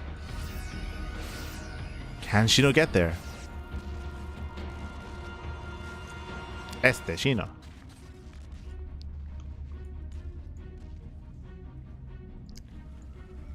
Hive is morphing in. The Lings will go for a big counter attack. The last ByuN is in position.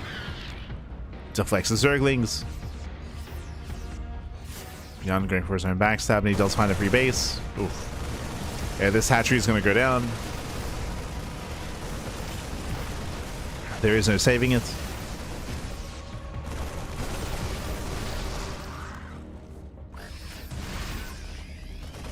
No saving it back.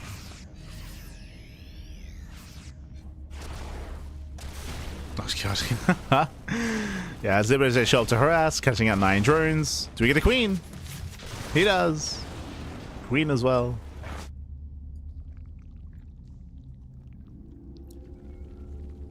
Queen catching workers. Both armies are maxing out, but again, we do have to say that ByuN's army is currently that much stronger, that much more efficient, at least until we really embrace our Hive Tech, right? The Hive is done, true, but what have we done with the Hive?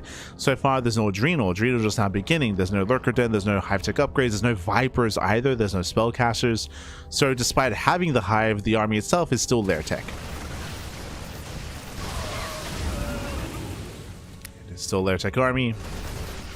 ByuN moving in, pushing between the bases, dying expansion. That's a kill, not a cancel. Here's the kill. Catching out some of the Widow Mines, not bad.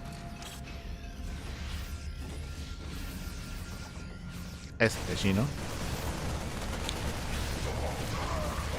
Oof. So we see another cancellation. ByuN is still building up. We got 3-3 on the horizon for the Terran.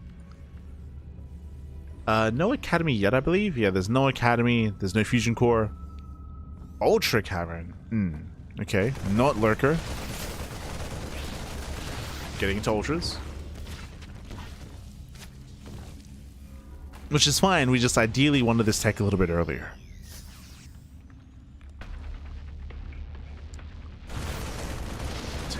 Did one a little bit earlier here as Marines A bust into the main base, catching out 4 more drones.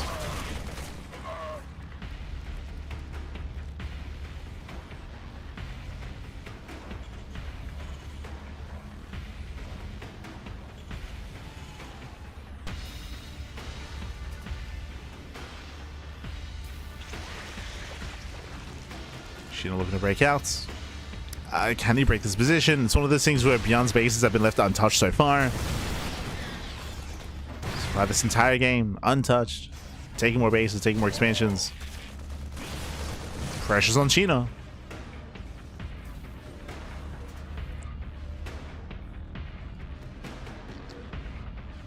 Pressure's on. Academy's now done. Ghost production has begun for ByuN. Oh no, the wide shot! Oof. Okay, Del split. Del splits, running into a wall of tanks. Oh my god, that's a lot of tank shots going off. Marines, they respond, they punish the Bailings. That with that Bailings, they cannot get in. Takes down, what, 2 tanks? 2 tanks go down, but in the end, the ByuN, he does hold. At the same time, deflected across the map. So underway.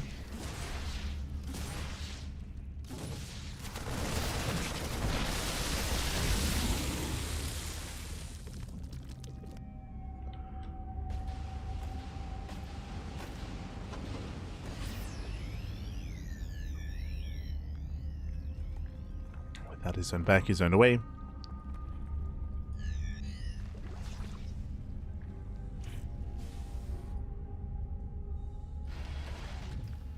And how many ghosts do we have now? 3. Okay, we're slowly incorporating our ghosts. 3 ghosts so far. Ultra Tech is getting there at this point here for Sheena, but he needs an opportunity to actually build up his ultras. He needs an opportunity to have a bit of a trade to free up some supply and start incorporating ultras. Nice catch. Nice catch on the medevac.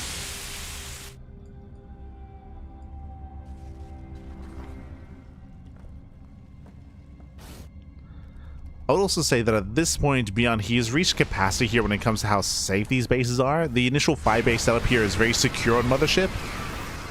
The 6th base is going to be more exposed, especially the 7th moving forward as well. This is where Sheena should be able to take over the entirety of the map. And should start prioritizing those fringe bases. Getting into the late game.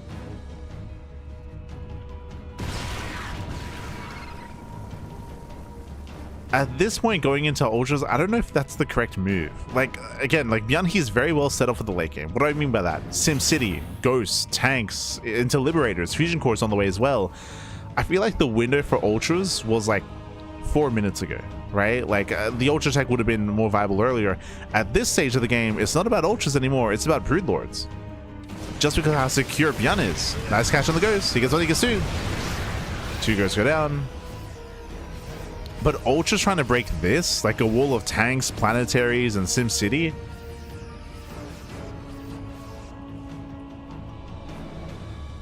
With ByuN already making the switch into mech with Blue Flame, with vehicle upgrades.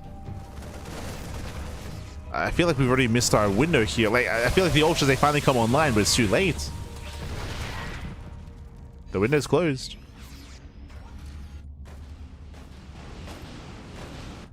Likewise, Sheena cannot let this base get up and running. No shot.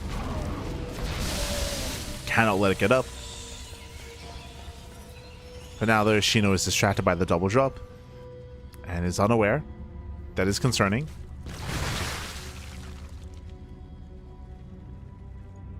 Spires are finishing. Greater Spires on the way.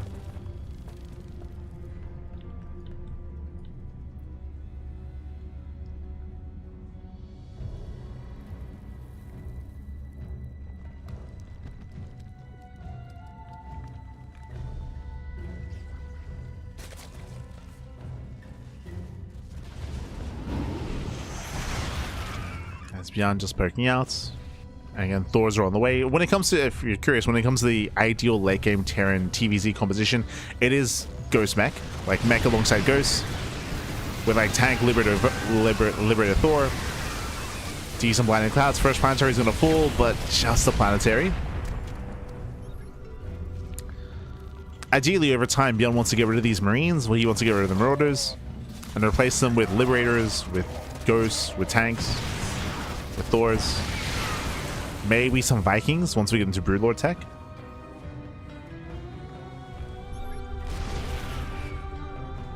But that's why we see that mech switch.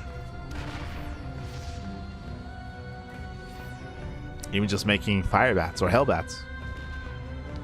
The other scary moment here that just occurred, it's like very subtle, but ByuN has now taken a 6th expansion. This base should have been much more difficult to take. And unfortunately, Shino doesn't know, right? The reason why this base is getting up and running is because Shino has no idea. He doesn't know, Pap. He doesn't know. That's going to be a big power spike here for ByuN. Is a fresh mining base. The other scary thing that we mentioned previously as well, as we do see Shino moving in, pushing to the center, gets a tank, gets one.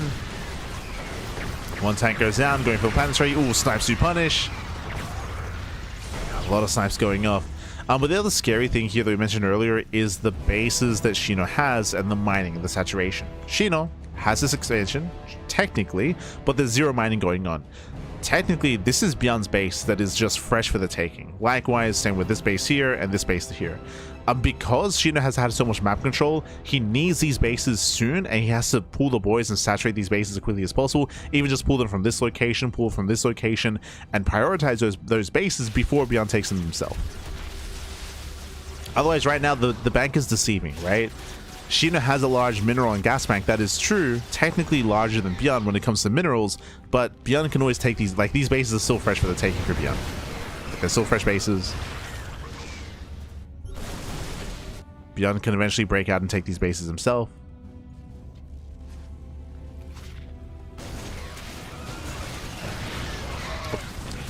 As things, they do surround the Thors, not bad.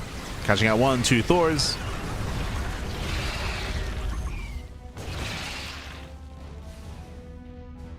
In a sense, these bases here, this is ByuN's bank, right? This is his bank. His future bank. ByuN taking the northern base as well.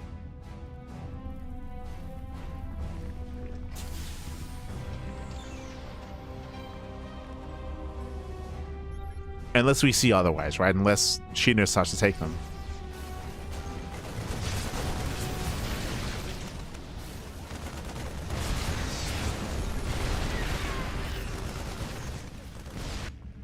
Shino now does, there we go, now does main arch towards the south side. Oh, the Viper! Yeah, Viper goes down. Yeah, brutal pickoff. Thors, they collapse in. Yeah, the Ultras, they push forward. They try to get on top of the Thors. They're not quite able to. Oh my god, it's a meat grinder. So many tanks. The tanks, they punish. Got that ByuN. He's gaining ground. Gaining more ground, pushing further forward. There's a fungal, but there's no follow-up. The reality here, there's no follow-up to the fungal. Does not matter. Corruptors are on the way for the eventual Broodlords. Broodlords are coming.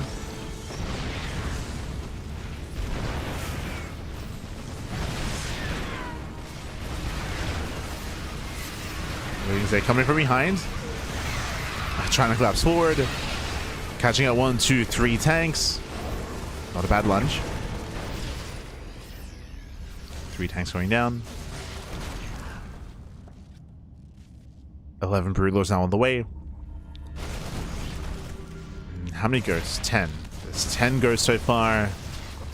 ByuN's pushing very deep on creep here. What's going on? That was a roll, but this is a really risky maneuver here from ByuN. He does snipe the infestors early on, ahead of time. And now we have Broodlords moving forward here, but there's only 1 infestor left. Yeah, Shino was premature. He was too premature when it came to his fight. He lost his infestors. Base goes down. Broodlords are coming in, but it's too late. We'll get a Thor. Okay. Might even get 2. 2 Thors get caught. Very nice. Fungal does land. But the ghosts do get away. Some okay pickles here out of Shino. Oh, but the Liberators, she's 20. I was curious. I was like, 27 drones? No, the Liberators, they shut down both bases here on the south side. 27 drone kills. Ay, ay, ay. And we're not done. No, he's not done. 30. 35? Oh, God. 34. 34 drones. Let's say 34. There it is. 35. 36. 37. 39 as we're killing more, and again Sheena's just torn apart. It's torn apart here. ByuN pushing on the top side. Broodlords are stuck in the middle. Where are we going? How do we respond? No. And this is game ending damage. This is game ending damage at this point. Broodlord's going to the top side. Another base falls. There's too much freedom, Babby. Too much. Paused. As oh, looks like there's a little bit of latency going on. Hopefully everything's okay. ByuN does call for a pause.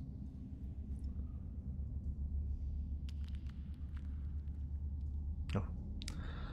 Yeah, it does go for a bit of a pause, and hopefully things are able to settle down. Bearing in mind, of course, that there is no Korean server. She was like, Pappy, you're good to go. Like, Sheena, no, it's okay. Sheena.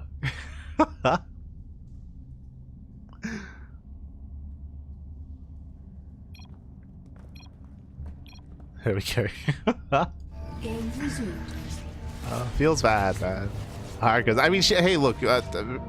As winding it back a little bit here, shout out to Sheena for actually making it to this game state as well against ByuN. Like, there were definitely opportunities where Sheena had a larger bank and potentially could have built up a greater economy as well. But there were a couple of key moments here that did work in ByuN's favor. We spoke about ByuN claiming this southern base, for example, which was completely uncontested, where Sheena never had a vision on this base. If he had vision, if he had an Overlord, a Zergling, anything here to check, then I'm sure he would have fought ByuN for it, by the way, and we could have seen a very different outcome coming into a longer game stage.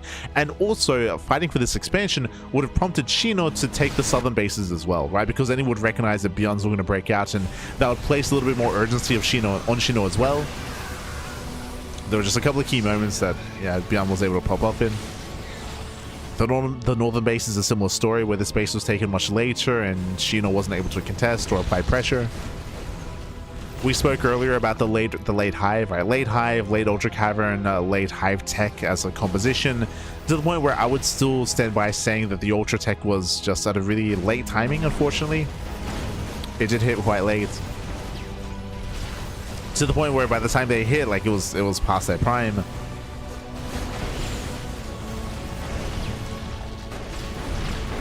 Spriggles are coming from behind, getting a Thor.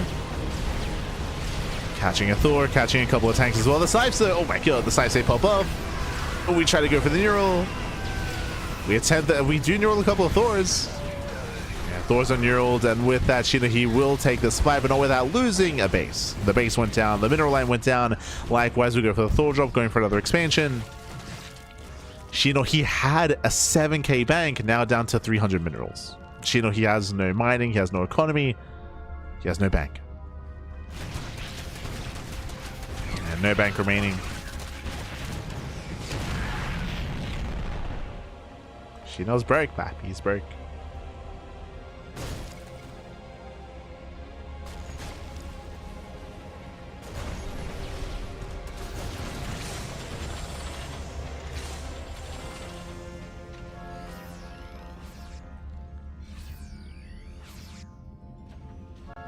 ByuN still pumping out Thors.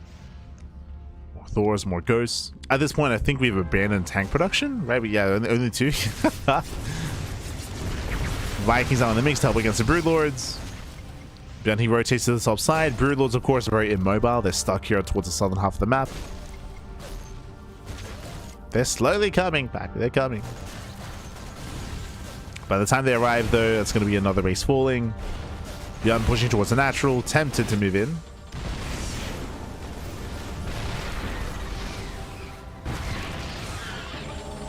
Yeah, the temptation is there.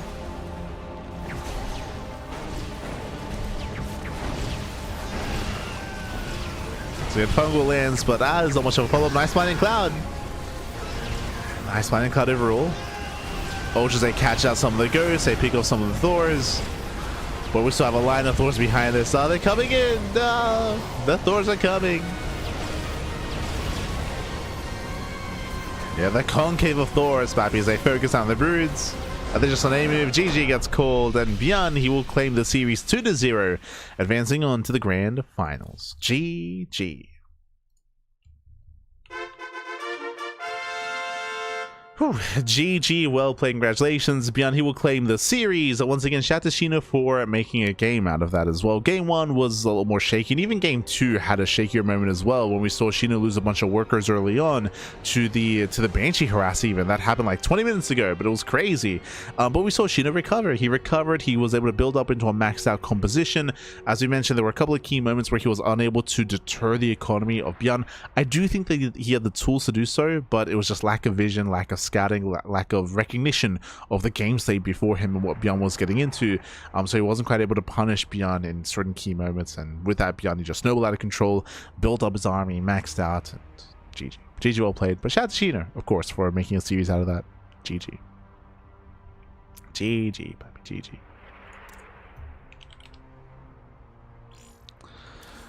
So now getting into our next series. Up next is going to be the lower semifinals, a best of 3 between NightMare and YoungYakov. Let's go. Let us go.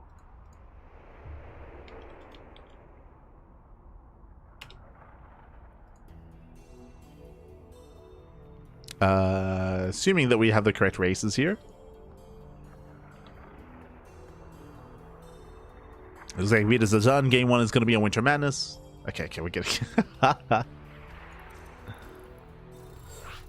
Beautiful. As we are loading into Game 2, bearing in mind that ByuN, of course, is waiting for the winner of the series, and we'll see who it's going to be. Vámonos.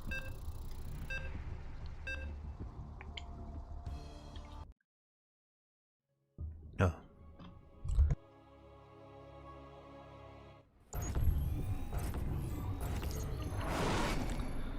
And spawning in the bottom right hand corner, we have the South Korean Zerg player. We have the red Zerg representing Team Stony Bulls. It is YoungYakov.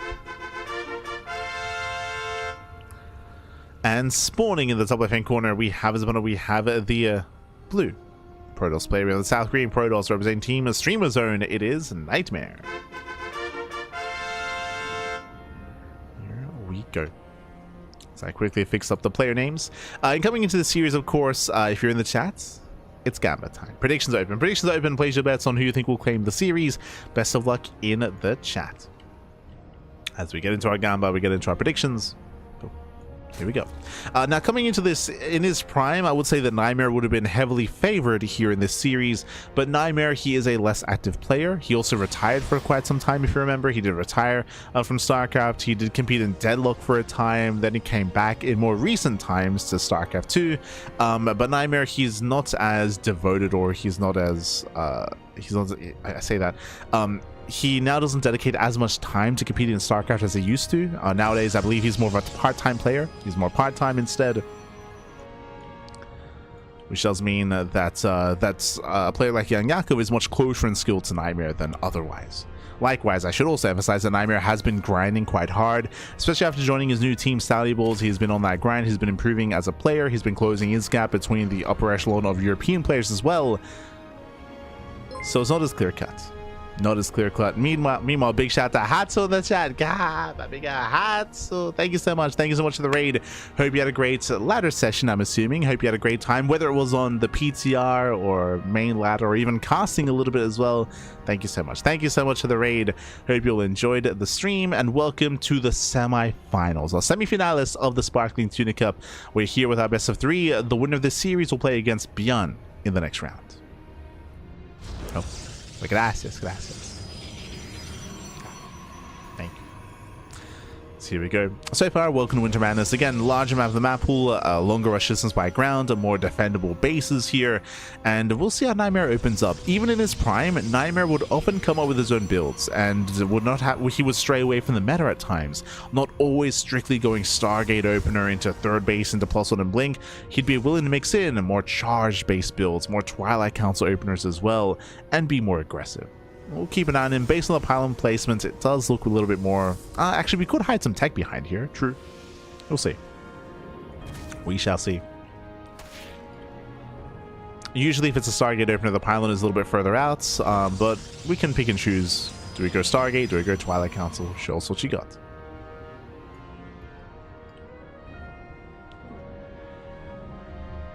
As we'll soon get into our tech. YoungYakov behind this does pull out of gas, so link speed pulls out of gas as well, just droning, saturating, building up into eventual third expansion eventually. No early tech, and there it is, Twilight Council. This is why I stopped myself earlier when I said, it looks like a Stargate. As I was trying to mention, Stargate openers are usually placed, they usually place their pylons closer to the edge of the main to reduce the time it takes to get across the map. For it to be further back here was more suspicious, and it is going to be Twilight Council. Let's go. So Twilight Council open out a NightMare. This can lead into Glaives. It can lead into a Dark Templar opener instead, into a Dark Shrine. So far, we're staying in gas. Usually, if it's Adepts, we pull out. We pull 1 and 1 out, and we keep 2 in each gas geyser mining. So 4 workers mining gas in total. The fact that we leave 3 and 3 feels more like a Dark Shrine. And there it is. Dark Shrine is confirmed. It's going to be a DT drop opener. Remember, this is not an all-in. It's not an all-in. It is a way to open up, to be aggressive, to harass, and to macro behind. As there are layers to DT openers, typically it's DTs, and once they're deflected, you can morph them into Archons and hunt down Overlords and deny some droning as well, some workers. Never mind. Now, I was about to say that I still don't see a Robo, which is kind of weird, but it's going to be both. Porque no los dos? We're going DTs plus Glaive Adepts as well. Okay. Sure thing. Just doubling down and doing it all. Slice around. Oh, the Adepts get surrounded. Both Adepts will go down, delaying the third expansion as well. Very nice pickoff here by YoungYakov. Very nice pickoff. This weakens the Adepts. It does weaken the follow-up. And meanwhile, the Overlord Scout does confirm everything. He sees an Arc Shrine and he sees the research as well. Yakov, he sees all, he knows all. Roachhorn is finishing up as well. We should be cutting workers early and making safety roaches. Lair is on the way for mobile detection for the Overseer as well. Everything looking up YoungYakov. Yakov.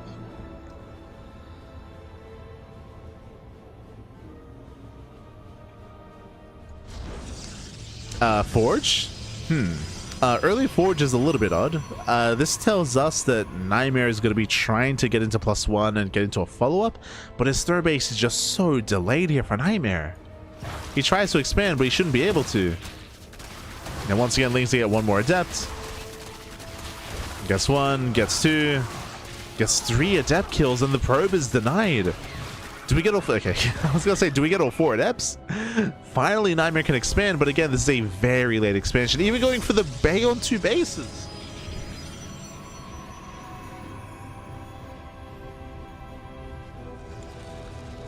Ay. So this is very jank, is what I will say. It's very messy. It's very, very messy here.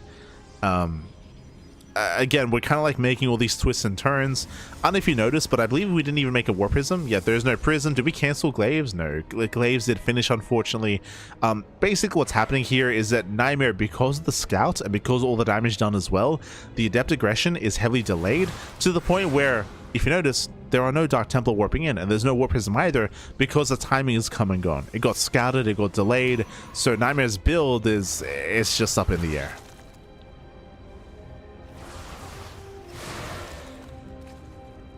It's just, yeah. The table's been flipped. The build is just all over the floor. Like, so with that, the DT opener just didn't really come into play. Depths, they're not really able to get into any mineral lines, or at least they shouldn't be able to. I say that YoungYakov does actually push across the map, so there is an opening. Yeah, there is an opening. Commits to the shade, goes into the main. And how many drone kills? How many drones go down? So far, no worker kills yet, so we shade away. Roaches are ready, and the Adept harass is denied. Yeah, the Adepts are completely shut down. Now we see a second Robo into double Disruptor production? What? Okay, it will start. We're just pressing buttons. We're just. What's going on, man? What's going on? What's happening right now? Aye. So second robo into double destructor production, into a Stargate, into double Stargate as well. It's just all over the place. I mean, okay, sure, why not? Did we scout the spy? We did. Okay, so the spy was scouted. So this is a reaction to scouting the mutas to try to go into Phoenix production. But again, it's just all very. It's all very tech heavy. I think that's the main issue here. It's all very tech heavy. It's all very gas intensive. Muta production is underway. We do have blink at least, so we do have some anti-air, and we do have site defense, cannons and shield batteries in the main base and in the natural and in the third, so we do have some decent defense against the mutas.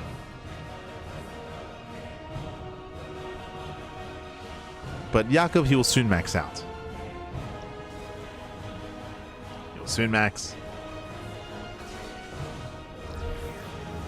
Oof. A little bit trigger happy, both Novas go off. Oh, that's a new effect. Ah. I was curious. I don't think I like it. It's very dark, but basically now it's before, for those who don't know, before there was a visual difference between a disruptor that had a Nova available and a disruptor that didn't have one available. There was a difference visually, but it was very subtle. Here, as you can see, it's much more obvious. It looks like a depowered unit. To the point where it stands out quite a bit, like maybe overly so. Like yeah.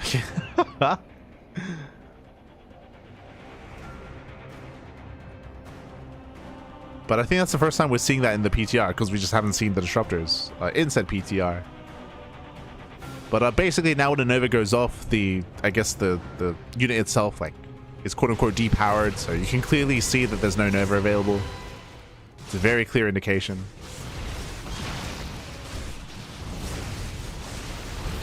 As soon as they do break through the gas geyser, 4 probes going to be going down.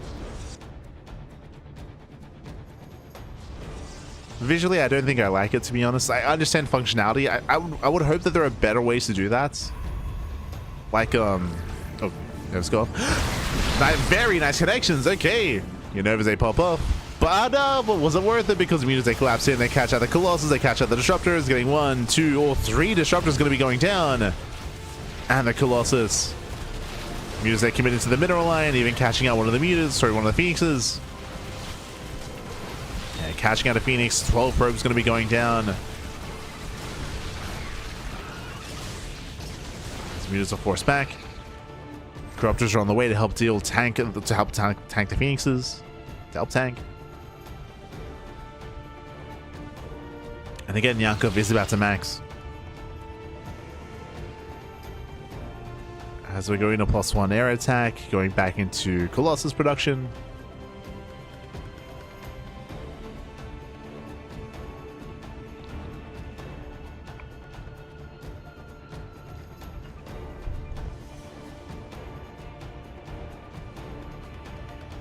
I guess going double ribbon makes a little bit more sense in the PTR just because of the change to warp gate. That is true.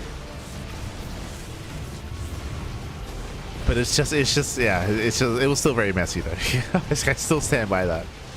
As Phoenixes are zoned away, the entire middle line goes down. 17 probe kills. NightMare, he's forced to commit. Goes to the counterattack. There are defenses back at home. Yeah, Lings, they collapse in. Zealots, they do trade well against the Zerglings, by the way. Jesus, oh my god, the +2 Zealots. Yeah, the Zerglings, Banelings roll in. They will clean this up.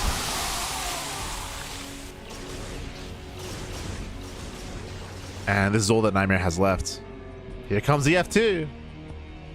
The F2 across the map. Let's go. Catching up 2 Stalkers already. Banelings, they smash into the army. Oh.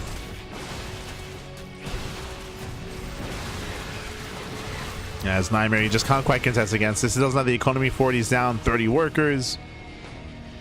Soon to be down another base.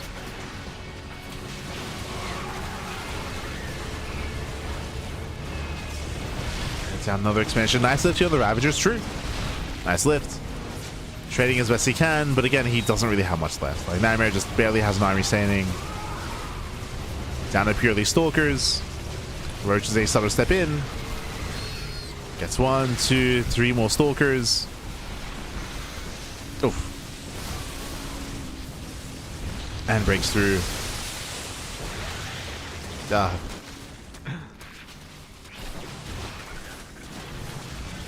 And this is the final army here. This is all we have left. We have 5 zealots. We have what, 6 stalkers, if that. 4. 4 stalkers, 8 zealots, 4 phoenixes, and a dream. That be true.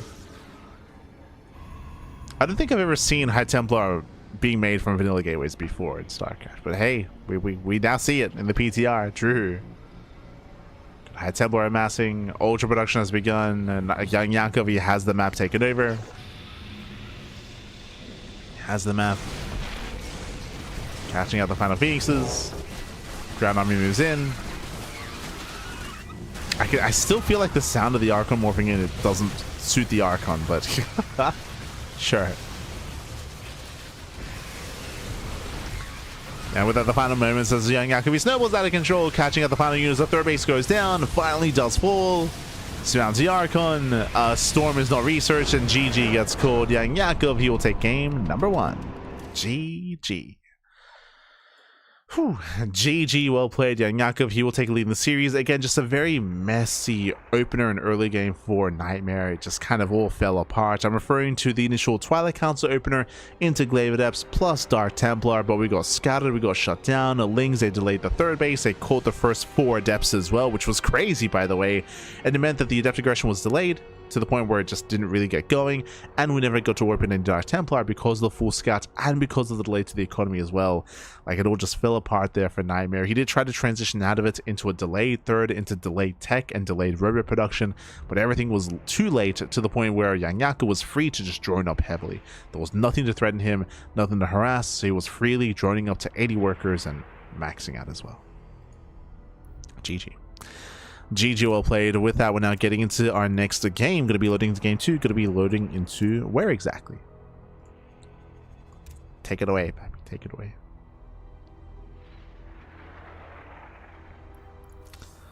Oh, game 2 is going to be on the Old Republic. Okay, a bit of a more open map compared to Winter Madness. It's a little bit more open. Aggression is more favored. We'll see. We shall see.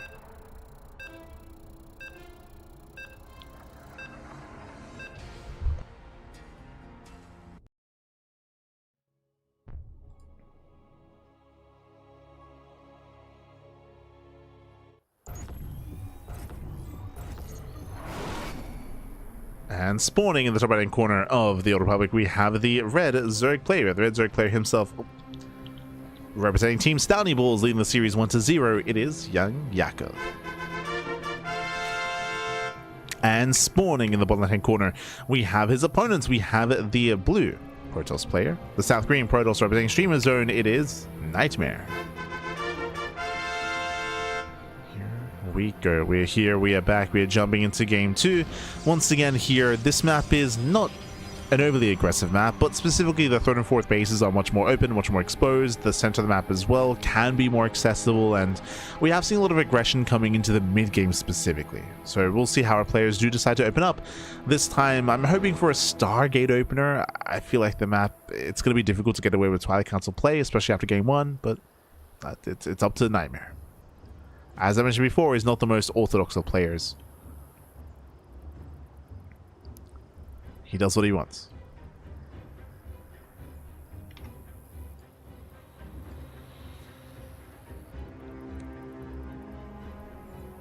There we go.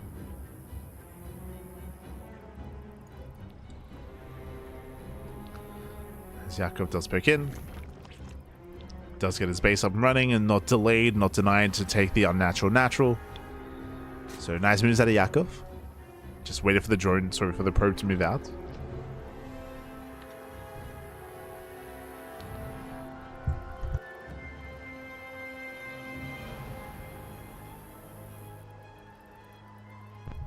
No.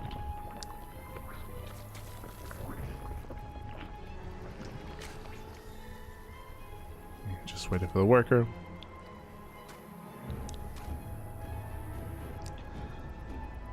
Like Whereas we can just saturate our bases, we can build up into our own natural. And again, we're mainly looking at the tech of choice here for NightMare, whether he does go Stargate or Twilight Counts or even Robotech as a way to open up, which is very, very rare in this matchup, but not unheard of. We'll see. We shall see. Again, I do just appreciate that NightMare is being active once again. Like, he did spend a lot of time away from the game. A lot of time apart.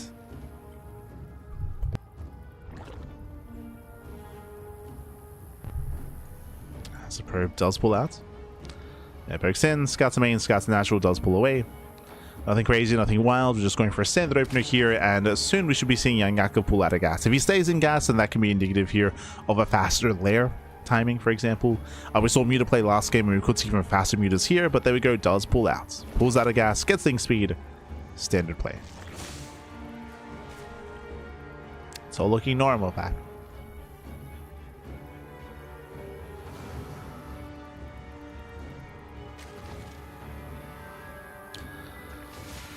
As now it's on NightMare to poke in, to prod, to make sure he does not lose the adepts. By the way, if these adepts go down, then his third base is going to be delayed. These adepts are keeping Lings at home. They're keeping Yakov pinned. If Lings move out, then adepts can shade and we can start to one-shot drones. So this is just keeping Yakov in check. NightMare, I'm sure, is aware of the timing of Link speed, and he should be aware that once Link speed gets close to finishing, he has to get out of here. He has to pull out and race back home. But now, still no third. Still a very late third base here for YoungYakov. Meanwhile, Stargate opener out of NightMare. Very early Forge of all things. With a Forge this fast and this quick, I was going to say, yeah, this looks like, do we go into, like, cannons defensively? Void Ray opener into a Fleet Beacon into, like, a Tempest Rush? I'm thinking one of two things. Either the Forge is for cannons to get into Tempest, or the Forge is for +1, and this is going to be Void Ray into charge lots.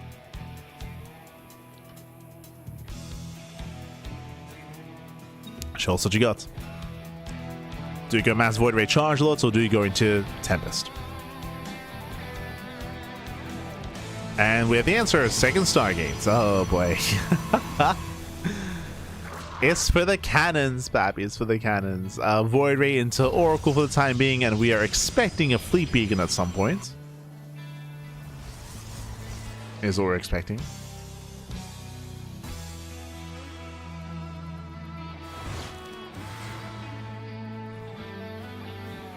As NightMare can soon expand. Void Ray moves out to hunt down more Overlords.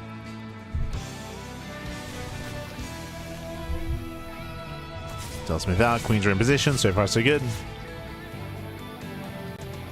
Are we going to make another Oracle? I'm still trying to think of, like, other options this could be outside of just Mass Void Ray or Tempest Rush. We're making additional Void Rays. Where's the Fleet Beacon? Because even if the plan is to go Mass Void Ray, we'd go into Flex Veins at least, right? And we are going Mass Void. +1 flyer attack is on the way, or +1 air attack. And the Oracle pokes in. I'm still not convinced I'm not going into a Twilight Council in charge, by the way. Like, I still want to see where this leads us. Like, where are we going? Where exactly are we going? Like, if we're going Mass Void Ray, why do we not have a Fleet Beacon? What's happening right now? Meanwhile, Spire follow-up here by YoungYakov, going Roaches first into Spire, into Mass Muta. That is the plan. So far, NightMare is unscouted.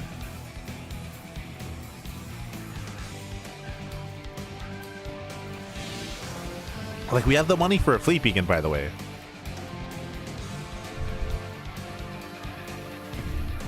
We have the money for it.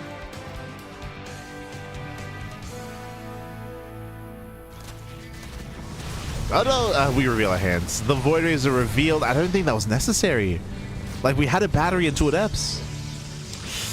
Oof. So the Void Rays are revealed, and now we start the Fleet Beacon, and this is late. Again, you can see the bank that NightMare has. We could have afforded this like a minute, 2 minutes ago. So very late Fleet Beacon. Spire's not been scattered. We do have a bit of a Phoenix transition here out of NightMare. Interesting. He's going Phoenixes.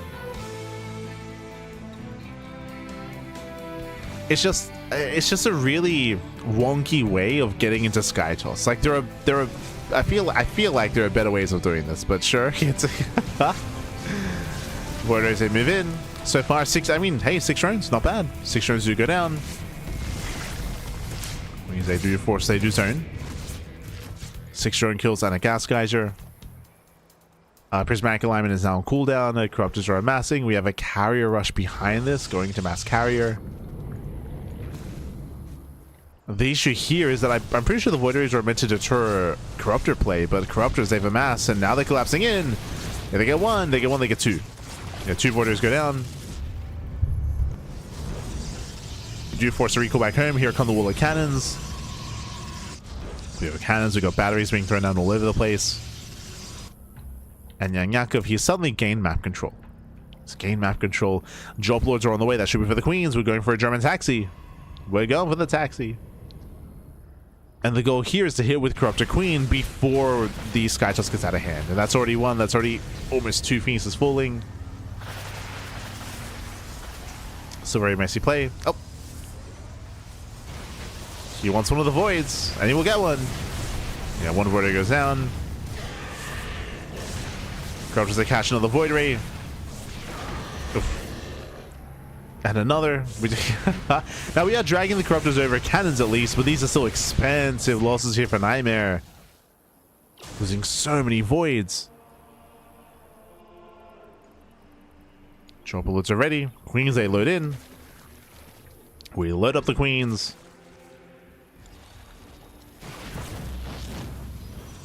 And NightMare is being torn apart. He's being torn apart here. The Void Rays, they cannot get away. They don't have Flux Veins. Flux Veins is going to finish up by the time there are 0 Void Rays. Every Void Ray goes down. And here comes Yakov with his ground army. He does camp the production. Ravagers moving in. Caustic spray on the cannons. And here comes Yakov. And there's just nothing here. We got like a cannon, a battery.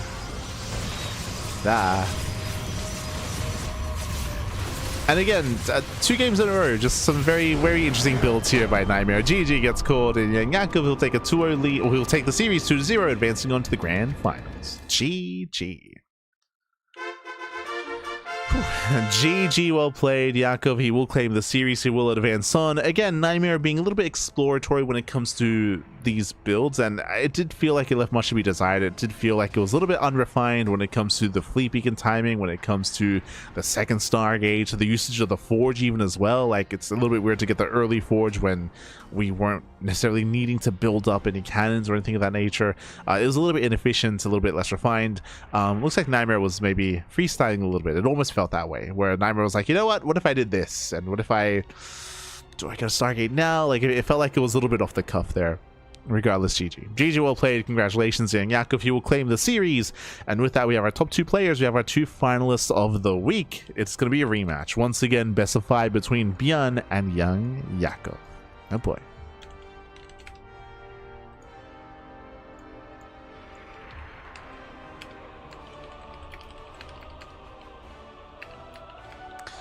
Let's go. Let's go. As we are setting up here for our finals, do not forget though, it is time for something special. Time for La Rifa. It is raffle time. For those who are curious, every single week for our tournaments, whether it's Sparkling Tuna Cup, Sea Duckling Open, or Master Swan Open, we do have a raffle for all the players that competed here tonight. We have a random raffle. This is, of course, specifically for the players involved, for everyone that signed up and checked in and played their games. We did have some walkovers at the start of the broadcast, so as a result, Rebellion, for example, didn't play his games. There was a forfeit, and Tuddy also did forfeit as well. So those are 2 players that are ineligible for this week's raffle. True, they are ineligible. As we do set things up and get things ready.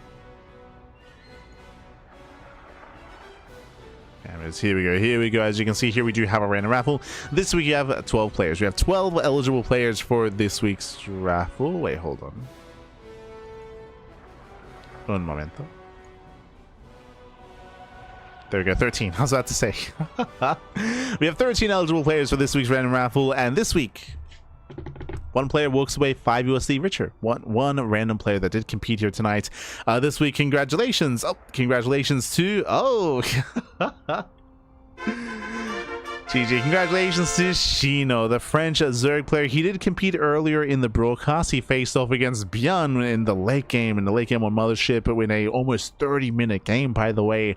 Went the distance, in the end did fall to ByuN, but hey, congratulations here on earning the random raffle. Shout out to Roxas, I see Signier, Perceive, Camo, and Solo as runner-ups. Don't quite come out on top there. Instead, congratulations to Shino. Congrats. GG, well played.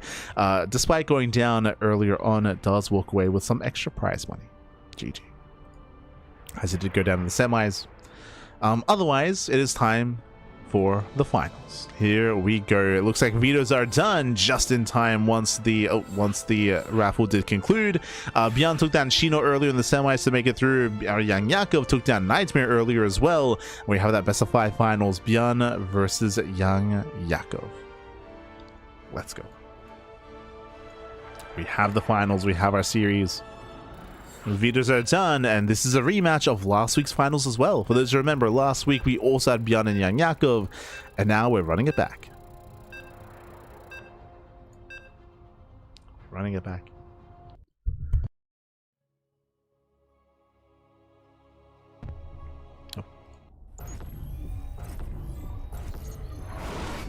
As we are getting into our grand finals and spawning in the top left-hand corner of Ruby Rock, we have the South Korean Terran player. We have the Red Terran representing Shopify. It is ByuN. And spawning in the bottom right-hand corner, we have his opponent. We have the Blue Zerg player. The Blue Zerg player himself representing Stouty Balls. It is YoungYakov. Let's go. We're here, we are back, we are live, and if you're in the chat, you know what time it is Gamba time. Predictions are now open. Place your bets. Place your bets on who you think will claim the series, on whether or not ByuN or YoungYakov will come out on top this week. Bearing in mind that ByuN was last week's champion, he is still coming as the favorite player, but Yakov, he did do well for himself, making it this far in the tournament, and we'll see if he can come in with something spicy up his sleeve, or come in better form. We have seen Yakov take it to ByuN in the past. We'll see if he can do it again. He's going to bring his A game there. True. Has to bring his best.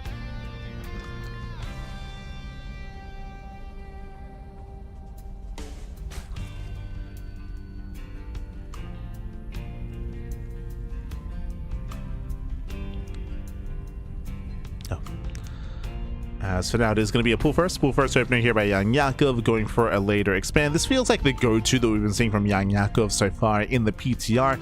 Even against Protoss players as well, we've been seeing just earlier pulls and slightly later expansions, and of course later gases as well. Welcome to Ruby Rock. Ruby Rock is a smaller map in the map pool, shorter rush distance by ground. Aggression is favored here on Ruby Rock, and we often do see roach play as a result of that. Because the map is so small, because the rush distance is so short, going into Ling Bane can be very difficult and very intense, just because it's very larva intensive, and your opponent, it doesn't take long at all for the Terran player to get across the map and to reinforce from across the map as well. So often roach play is considered safe and the meta and the go-to on a map like Ruby Rock. Think of maps like Ruby Rock, think of Tourmaline as well. Those are examples of maps that we just often see roach heavy play. I mean, hey, there are some players nowadays that just go roaches regardless of map as well. I'm looking at Shin, for example. I'm looking at Shin and Rogue as well. Like, we do often see a lot of roach play. Even Solar has been embracing more roaches as of late as well. Still varying it up, his styles at least. It does vary.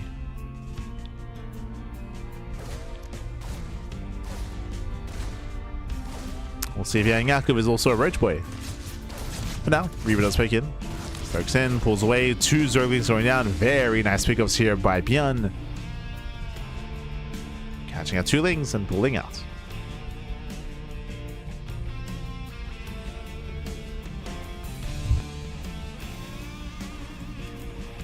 Behind this, ByuN did go for his own standard opener into zone 1-1. We have been seeing a lot of 1-1-1 builds here by ByuN in TVZ into a delayed third expansion. Would make sense to go for that again here on Ruby Rock as well. And we'll see if he goes into a 3-1-1 on 2 bases. Again, just 2 base heavy play has been the go-to for ByuN on the PTR specifically. Shell tools again.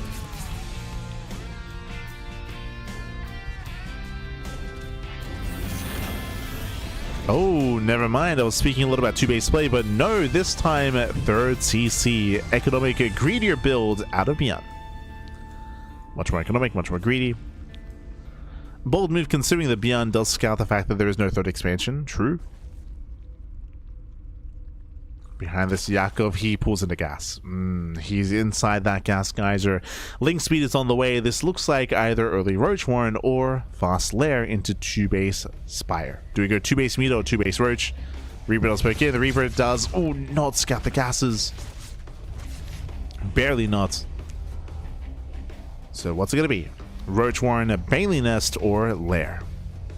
We're leaning more to, oh. Hello.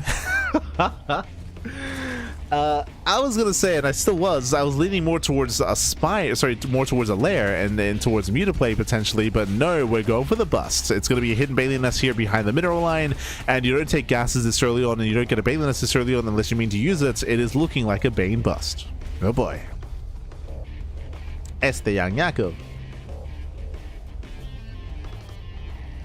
As if you recall, we saw something very similar against Hon Mono. True. Did see something similar. Wait, what?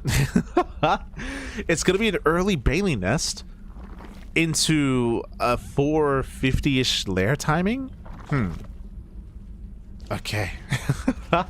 it's a little bit odd. This tells us that YoungYakov is not going for an all-in. He's droning, and I guess this was just for safety. Maybe the plan was to maybe go for an all-in, and then YoungYakov changed his mind. But this was just a really early gas income, really early Bailey Nest, and didn't really lead to much in the end. Which is a little bit odd. Again, maybe just hyper safe. Maybe YoungYakov was afraid of potentially like a Hellbat push. Maybe he felt like there was maybe an opening and he wanted to be aggressive, but he changed his mind. Regardless, he does deviate away from bailing aggression.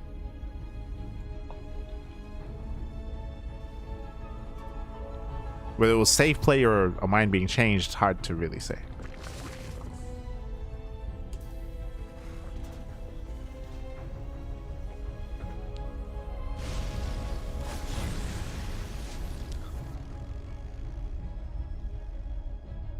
As ByuN does back in, pulls away, did spot the 4th expansion at least.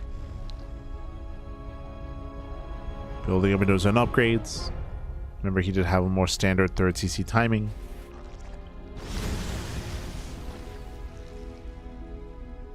And he's looking for a way in. So far, Yakov is keeping up. No major losses out of our Zerg player.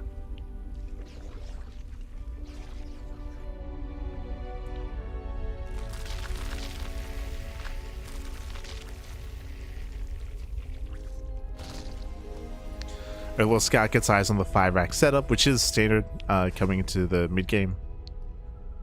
Nothing crazy. And Yakov, he's going into a much faster infestation pits. Okay, so Yakov, he will skip the Spire, he will skip the Hydra Den and go into the faster pits. Going straight Ling Bane into Ultra Tech is very bold. Usually it is safer to go Roach Ultra instead. So going straight Ling Bane Ultra is just very larva intensive. It's a very fragile army composition. It's quite risky, and we're going straight for that Hive. There it is. 7 minutes. Hive is on the way. Very greedy. Very, very greedy here. We'll see if we can get away with it. Safety infestors would help immensely, but we are skipping infestors for now. No infestors.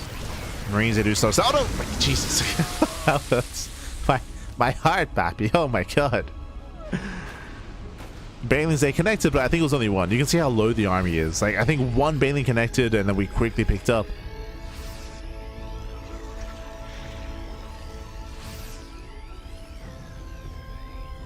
Do have our infestors on the way. Hive is halfway done.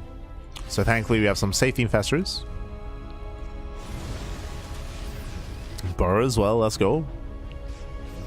And again, the end goal, the win condition here for YoungYakov should be to build up into ultras. Should be.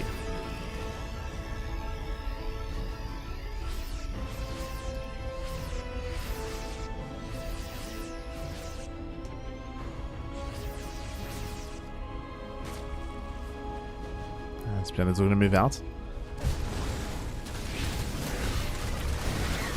I mean, hey, the Hellbats, they trade well. Jesus.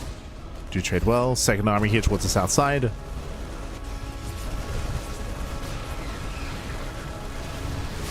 Collapsing on top of the base. So far better trades. The base is under fire as well. The hatchery may just go down. YoungYakov just gives up on it, but he didn't. He gives up on the base, but he fought for it and he did lose that fight. He bled out a leveling Bane. Better engage here from ByuN. That was a rough trade here for YoungYakov. Rough trades.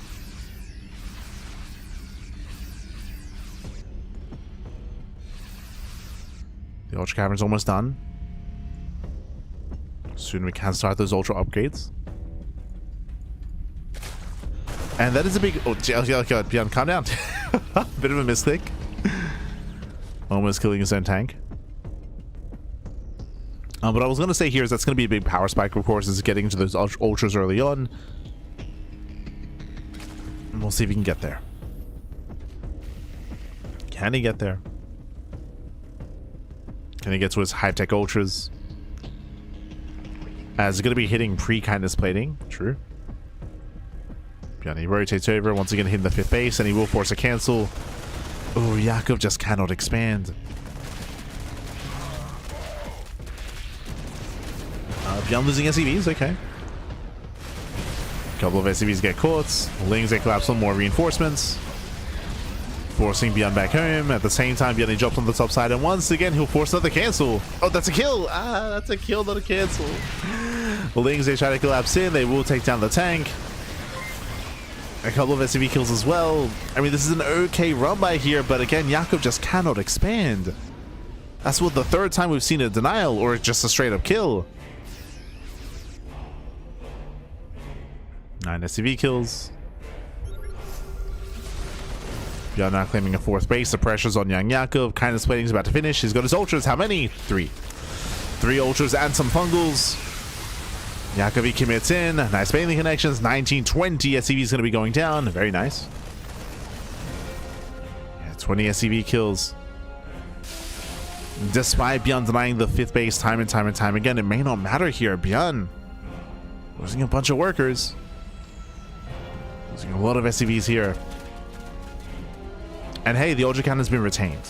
We've now built up to 5, soon to be 6 Ultras with kindness plating. They're going to be tanky boys. Yakov, has he done it? Has he done it? Este Yakov.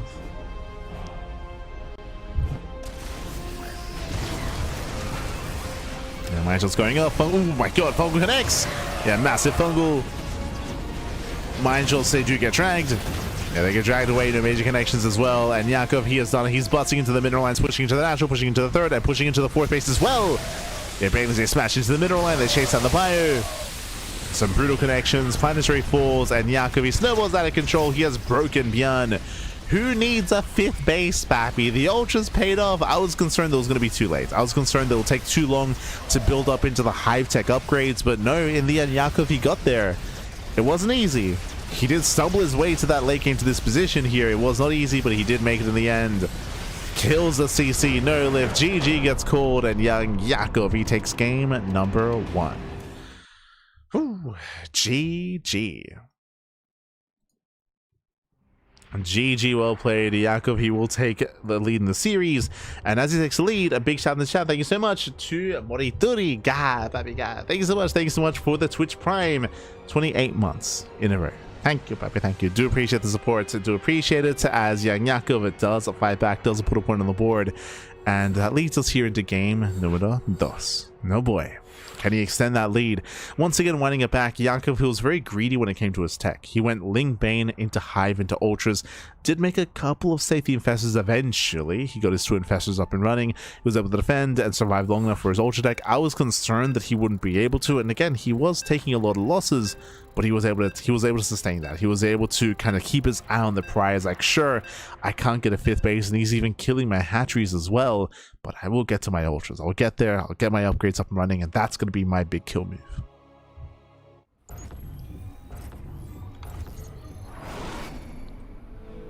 And here we go. We're getting into... Oh. as we are going to be getting into our second game. And spawning in the bottom right hand corner of Winter Madness, we have the South Korean Terran player. We have the Red Terran representing Shopify down in the series. Can he bounce back? It is ByuN.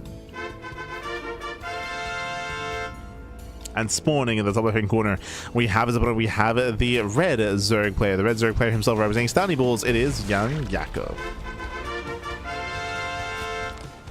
Here we go. We're getting into game 2 here, and again, YoungYakov does have a lead in the series, and we'll see if he can extend that lead. I will say that we are loading into a larger map in the map pool, and typically it is a lot more difficult to break a Terran player on Winter Madness. The 5th base is more open and exposed, and I feel like we should be seeing YoungYakov kind of build up in the same kind of direction. There is a chance, though, that because we're on a larger map, we could see a faster Spire. We could see I say faster, just Aspire in general. We could see Aspire play, we could see Muta play. That is a possibility here on Winter Madness. We'll see. We shall see.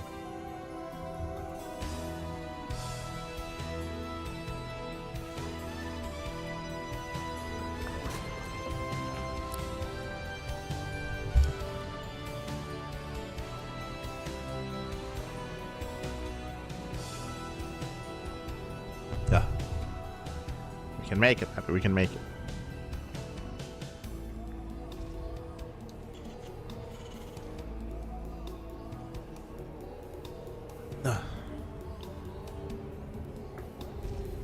Don't forget to stretch. Don't forget to stretch in the chat. Stretch, posture check as well. Posture check. No slouching. No slouching. No. So we're building up into our game. Behind this, it is going to be, our own Rax expand. CC first. I was curious. I was like, the gases are being taken together? What's going on? CC first. CC first out of ByuN. We're cutting corners. We did allude to this earlier in the broadcast, talking about potential CC first builds on Mothership. We didn't see that on Mothership, but we're seeing it here on Winter Madness. And again, this goes in line with what we mentioned earlier, how this map does typically favor more turtle heavy and defensive play, and more mid to late game play as well. So ByuN cutting corners early on. Going Marine first as gases were delayed. And behind this, we do have a more quote-unquote standard opener out of Yakov. We'll keep an eye on his gas. We'll keep an eye on his tech. We'll keep an eye on it.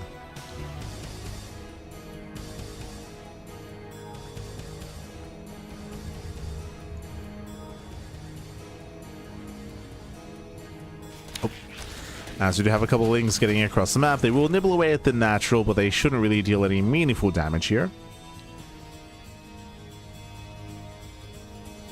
Lings, they poke in, they pull away. Behind this, ByuN getting his own 2 Marine into reactored Hellion. Oh, no add-on swap. 1-1-1. Okay. You have my attention. He may just go single Hellion then into add-on swap, just to be safe. Never mind, he's committing.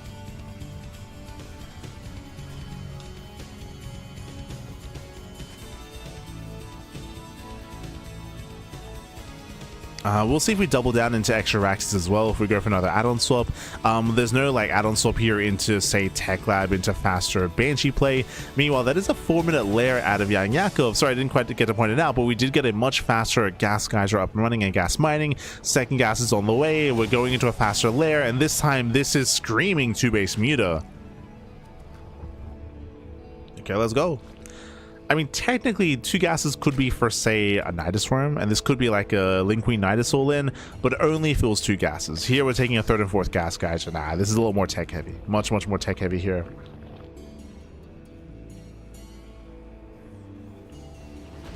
Technically, if we were casting Shin or Solar or the Korean Zerg players, I would float the idea of 2-base Hydra, but I don't think I've seen YoungYakov embrace that build before.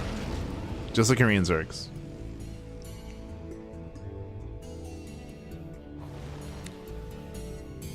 ByuN is moving out, so going for the early medevac drop. Remember, there's no stim, there's no upgrades, but the goal here is to hunt down overlords and apply pressure. As that pressure continues with that liberator.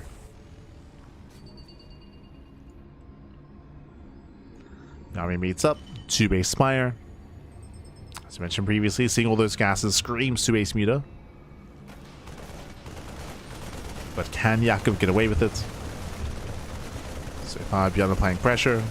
Hellions likewise ready to punish. Going for the queen. Ooh, barely not. Yeah, the queen should go down though. No transfuse. Yeah, no transfuse available. Does he get 2 queens? No shot. Oh my god. Yeah, the queen does barely waddle away. Nice movement with the Hellions. Oh, Hellions, they do get 1 more Hellion, but alas, ByuN just maintained this position. Yeah, he still takes the fight. Gets a full scout of the main. He sees the gases, the lair, and the spire as well. ByuN scouts everything. Ay, ay, ay. He sees all, he knows all. Behind this, eBays are on the way for eventual turrets. I mean, that'll be another side factor here for the eBays. And again, is at least aware that he does need them back at home. He's aware.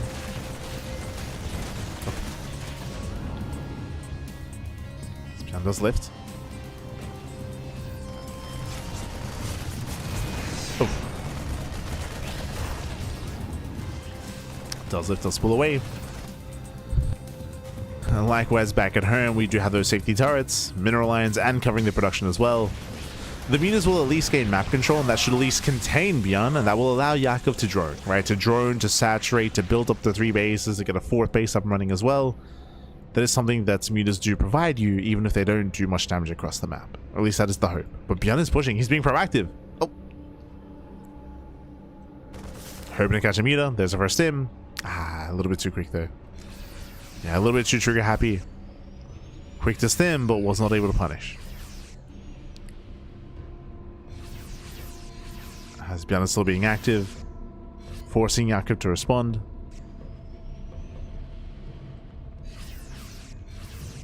Does force a response.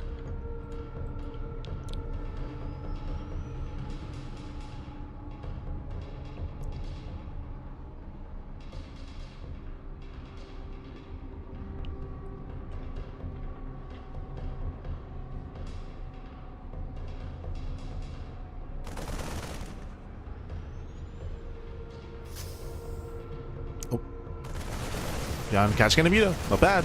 Gets 1. Does catch 1 mutalisk. Does keep pushing.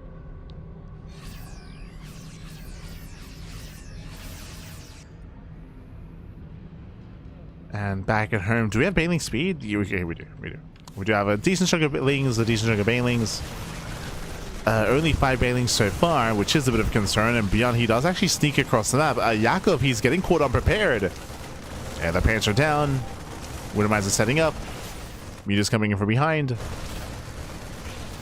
Yakov, he does commit. He does collapse in. Oof. Trying to force friendly fire. Nice spread here by ByuN. Very nice spread. But numbers-wise, can he deal with this many mutas? There are 14 mutas here on the map. Second wave is coming in. Wintermines are about to reset. Oh. Catching out one of the mines. Let's get 1. Ooh, forcing friendly fire. And nice bait there out of YoungYakov. Bailings are off of creep though. Ooh, they do connect. Yeah, Bailings, they still smash in. They clean up all the Marines. And with that, Yakov, he cleans up the entire army. Ay, ay, ay. Wintermines go down, Marines go down, Medevacs to get the hell out of here. We just have some Medevacs to distract while the others get away. But ByuN is hurting. ByuN's in trouble. Took all the Bailings to the face. And now Yakov can drone. Now is the time to drone up. At the moment, the drone count is very, very low for Yakov. Down to 62. This would be the time to saturate. But ByuN is still being active. He's still being active on the map. Still being aggressive. It's still very tense here for Yakov. As Yakov now spots the army. More creepers receding. Again, there's barely any creep on the map. Yakov, he has such limited vision.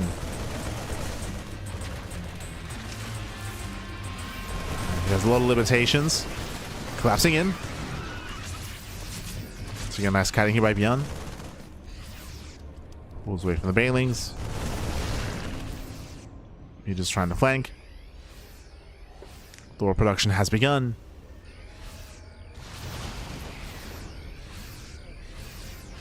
And ByuN is still maintaining his map presence. Once again, like Yakov, he's barely droned. He's barely droned up. He just hasn't had the freedom for it. Hasn't had the room. It's killing him.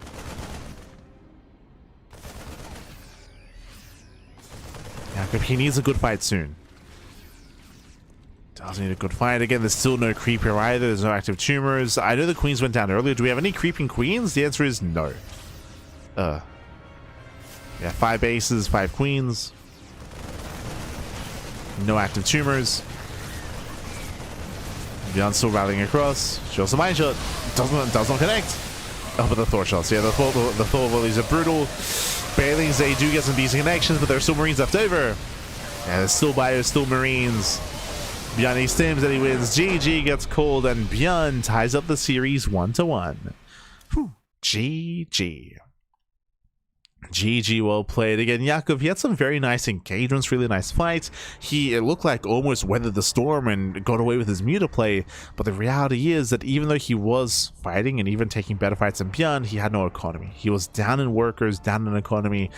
He was down to 62 when we had around 65 for ByuN, so plus mules on top of that, bear that in mind. And he never quite saturated his 4th base, never quite got up and running, and with that he was outscaled. Yakov was just outscaled by ByuN, was overwhelmed. GG. GG, well played, but was still quite close. Like, again, I still do give credit to Yakov for having better fights, better engagements, just no economy and no longevity in that game. GG.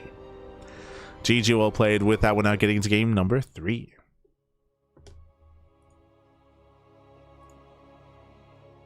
Getting into the 3rd game of the series. Let's go. As spawning in the top right hand corner of Tourmaline, we have the South Green Terran player. We have the Red Terran representing Shopify, tying up the series 1-1. It is ByuN. And spawning in the bottom right-hand corner, we have his opponent. We have the Blue Zerg player. The Blue Zerg player representing Stowny Balls, being forced into a tied series. Can they bring it back? It is YoungYakov.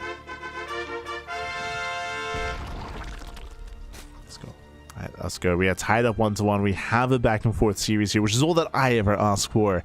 And I'll be honest, we almost saw 2-0. Like, we almost saw YoungYakov take that last game as well. Like, again, I was very impressed with YoungYakov's engagements.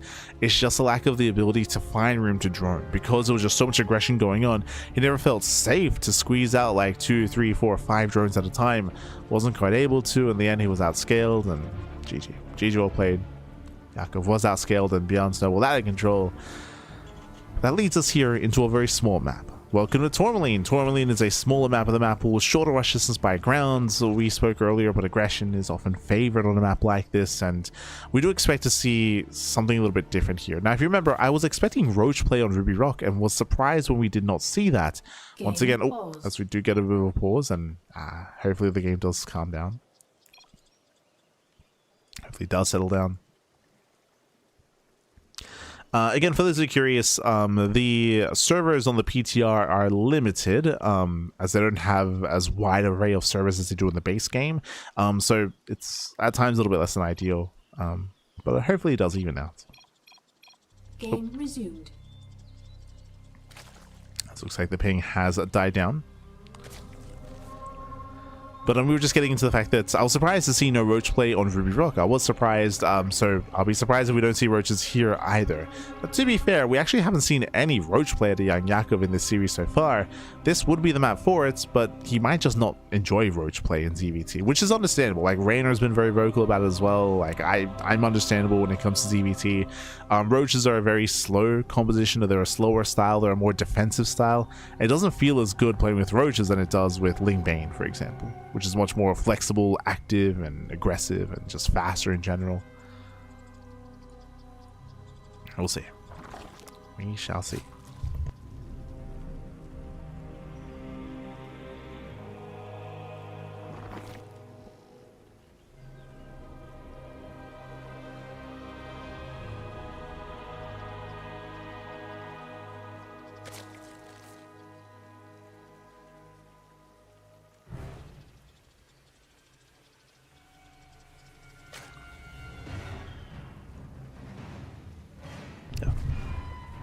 Just stretching for a moment.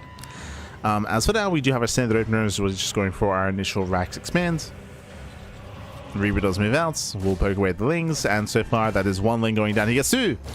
Yeah, two Zerglings, likewise forcing a Neva Chamber as well, forcing out a Spore. This is slowly adding up. Shouldn't get any more damage. Oh, as Reaper's greedy. Oh no! Oh my god, does leave the Reaper idle. Will take one extra shot, but does barely get away and cannot get into the main base. Meanwhile, that is something different on the production tab. That is a second Rax. 3 CC, so 3 CC 2-on-1 out of ByuN, as he has a hidden third command center here on the right hand side as well. So a very economic build, but it leads into a very strong stim timing. Okay, so we have our build of choice here from ByuN. Also, I also just realized as well, like I have to wrestle with this.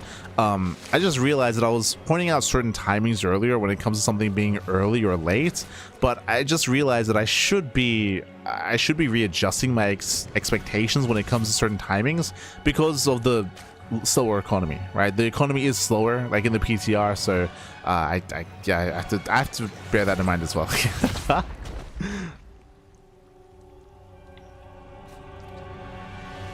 Where like now, like would I still say that a 4-minute lair is early? It is still, yeah, it is still early for sure. You could even argue it's even earlier because it should be later, right? Like it's not true because of the slower economy. But that's something that I have to be a little bit more aware of.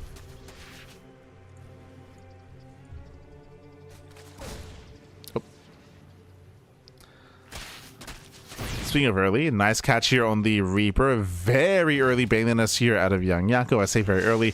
It's just not common to see Baneliness first. We did see this earlier, and if you remember, I was calling. I was like, yo, Baneliness is early on. Are we going for a Bane bust? Are we going for an all-in? And then Yakov just took a later lair. We might just see that again here as well. I'm a little bit perplexed by the idea of going into these early Banelings, but it might just be for safety, considering that YoungYakov hasn't really seen much. Ooh. I mean, now he sees all the Raxes, of course. But that does confirm that the Baneliness was not the play here early on. As Yakov is droning. He's droning, is saturating.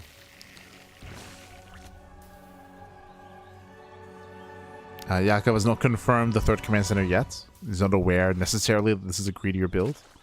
Yeah, this is... Oh god, 6 Banelings morphing in. This is unnecessary. Very expensive.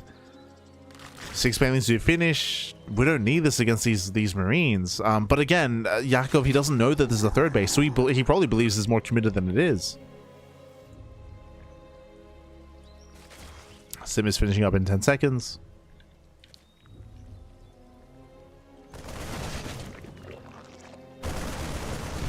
Oh, there's a cancellation.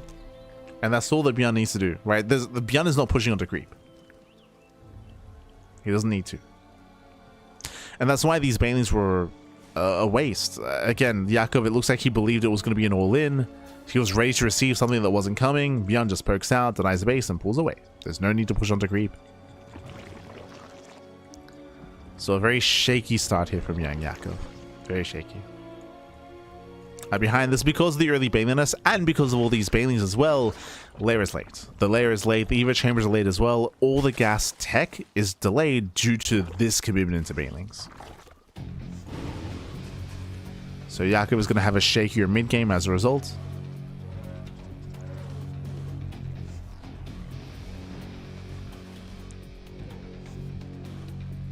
Meanwhile, ByuN moving out.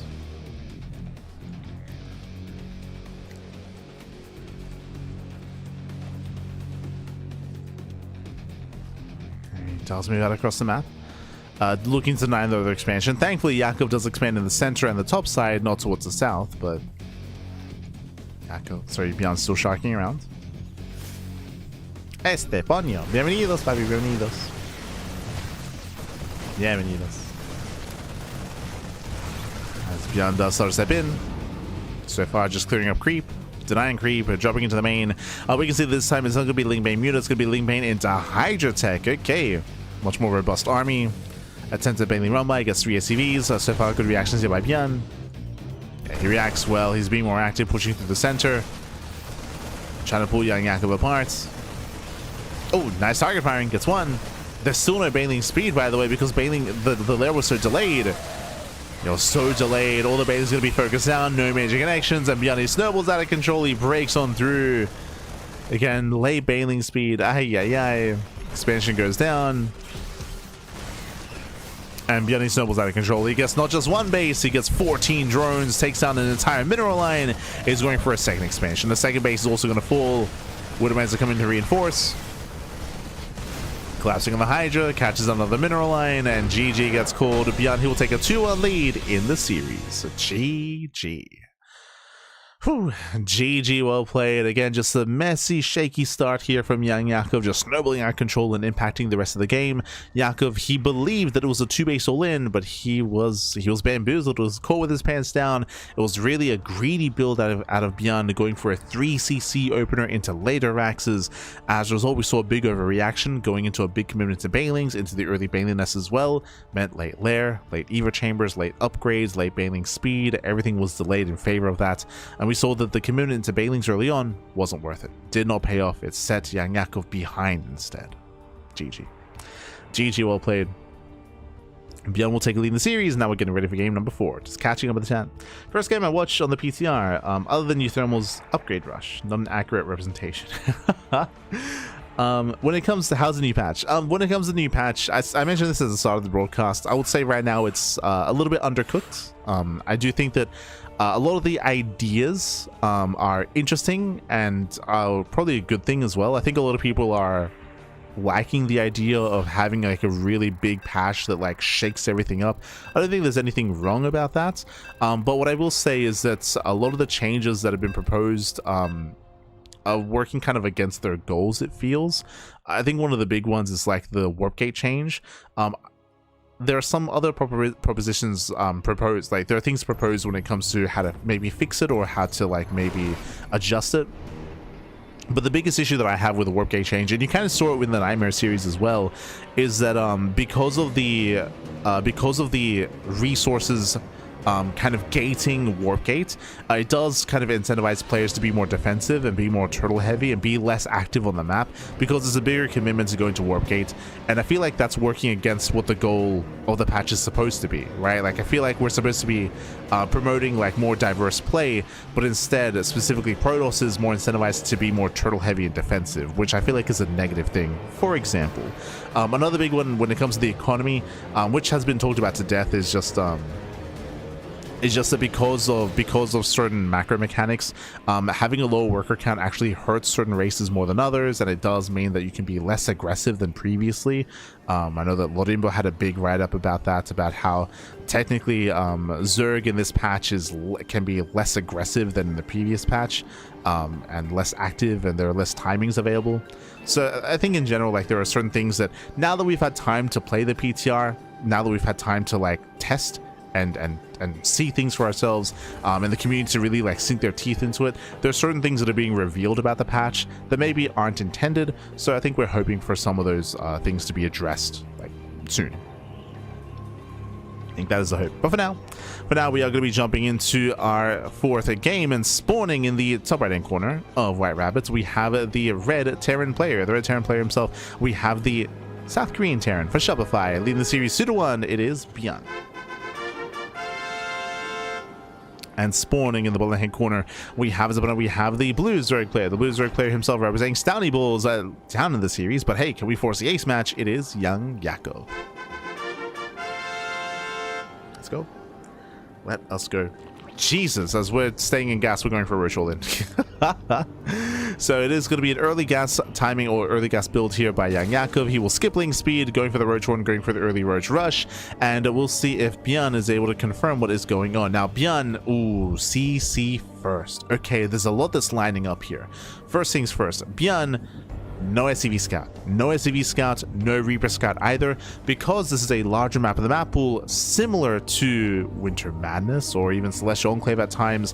ByuN does cut corners, so he does go CC first, no SCV Scout, not just that, late gases, which means no Reaper Scout either. ByuN is playing blind. ByuN, he is completely blind right now as to anything that's going on, and it's an all-in. So right now, it's looking like a build order win. It's looking like a build or a win here from YoungYakov, as Roach is going to be pushing across the map, and because of ByuN's initial build of choice, there is no scouting whatsoever. As a result, ByuN is going to have seconds to respond. He'll have seconds to react, seconds to evacuate his main, seconds to pull the boys, seconds to try to wall up on the main base and get a bunker up and running as well. And because it's merely only seconds to react and respond, I feel like YoungYakov should overwhelm. This should pop off, but we'll see. We'll see. As again, we're getting into our own 1-1 follow-up. Now, it is going to be a 1-1-1, thankfully, not a third CC, so this will help a little bit, as we're going to be fixating on army units and army production, so this is a little bit of a better follow-up here from ByuN. Also, that's not an all-in. Yakov is droning. If he just flooded Lings behind this, I think he just wins. Like, he might still do critical damage, but if he committed to the all-in here, he could pop off. Roach is pushed forward, there's a cancellation. You can see ByuN, he does pull, evacuate the natural base. Bunker is now on the way. Again, you can see this big reaction here by ByuN. He has to pull the boys. ByuN is panicking.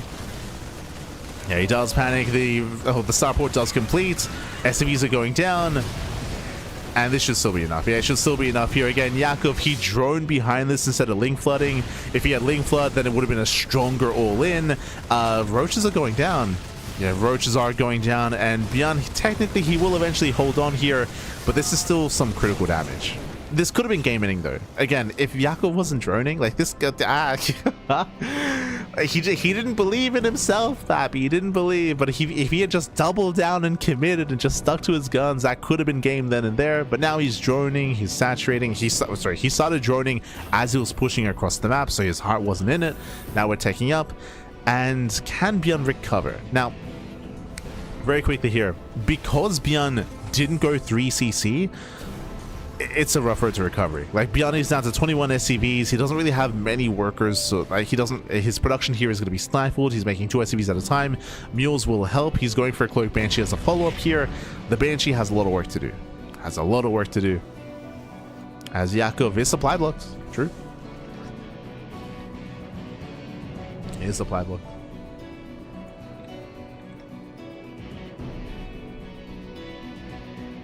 I'd rather have them add new abilities and give race aggressive options than this economy change. I mean, I think we said it earlier, right? Or I say we said it earlier. We've discussed this in the past, where if the economy changes are not achieving what they've set out to do, then just don't do them. But if there's a way to tweak them and make them actually be successful when it comes to increasing like build diversity and changing like the early to mid game, then go through with it, right?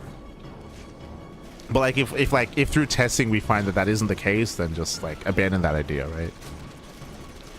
But I do agree that like that the patch itself is a little bit tame when it comes to changing certain units, as that's going to be 4 drones going down to the Viking. But I do agree that the patch itself is very tame in that respect and is lacking some teeth, is lacking just a little bit more when it comes to, I feel like it could be more bold, and I feel like people want it to be more bold as well when it comes to buffing certain units, when it comes to increasing like build diversity that way by like, I don't know, like buffing like Ravager more of time, or adding a little bit more to that kind of angle, right, of approach. It's a patch that's bold in some ways but not so in others, right? But I think more than anything, we're just hoping that there is going to be iteration. I think that's the biggest thing. I think that's the biggest thing that everyone is hoping for, that I'm hoping for, is that there's going to be iteration with the patch and the PTR. That's all you want.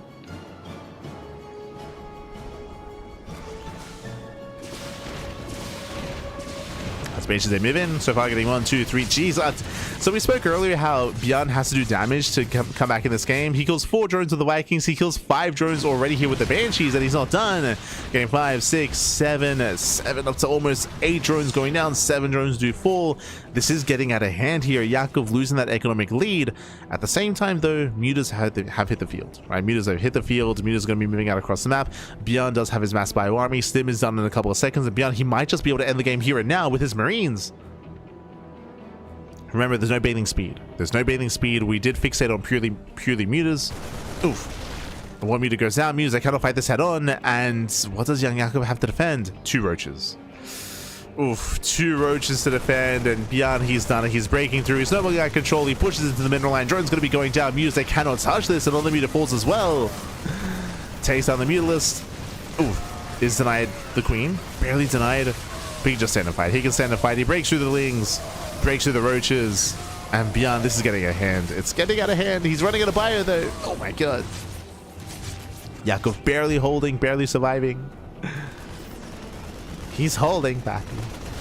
But ByuN is very much so back in this game. He's very much so in this game. As I mentioned earlier, if Yakov just believed in himself, if he had just committed to the cheese, committed to the all-in, then there's a world where we're already in the ace match, right? There's a world where we're already in game 5. But now we've reached this game state where Yakov, he's lost how many drones so far? 13? 13 drones went down. What, 3 mutas? 4 mutas as well. ByuN's still pushing. And that ground army is still lacking. We're still lacking with that ground army. YoungYakov's still limping along. He did just drone. Bathing speed is done. True. Bathing speed is complete. Marines, they get into the mineral line. That's another 5 drones falling. Ay, ay, ay. We just did have on the tank. Hatchery is getting low. And can he get the expansion? Oof. Nice time on the tank. Very nice snipe. Bailings are focused down. One Bailing barely connects, and Yakov barely holds on again. Look how low the hatchery is. The base got so low. But Yakov, he's holding. He's holding on. ByuN is still not done. He's still just rallying across the map. He knows he's so close to breaking Yakov. He's so close.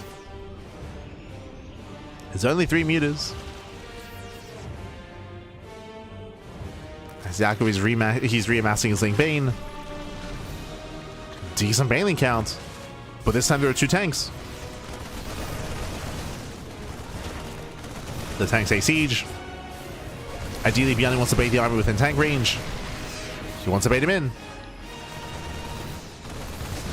And Yakov, he has to be so careful not to clump up. Do not clump.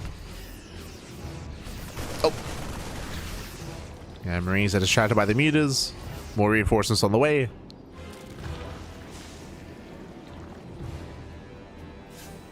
Oh. As we commit. Yeah, the Bailings, they commit in. And massive tank shots on the Bailings. Oh my god, so many Bailings go down. 1 Bailing left. Oh, he connects. Yeah, Bailing connects. And is that barely enough? We have reinforcements coming in. GG gets called, and ByuN, he overwhelms.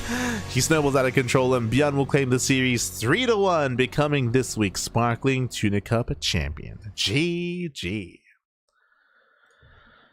Whew.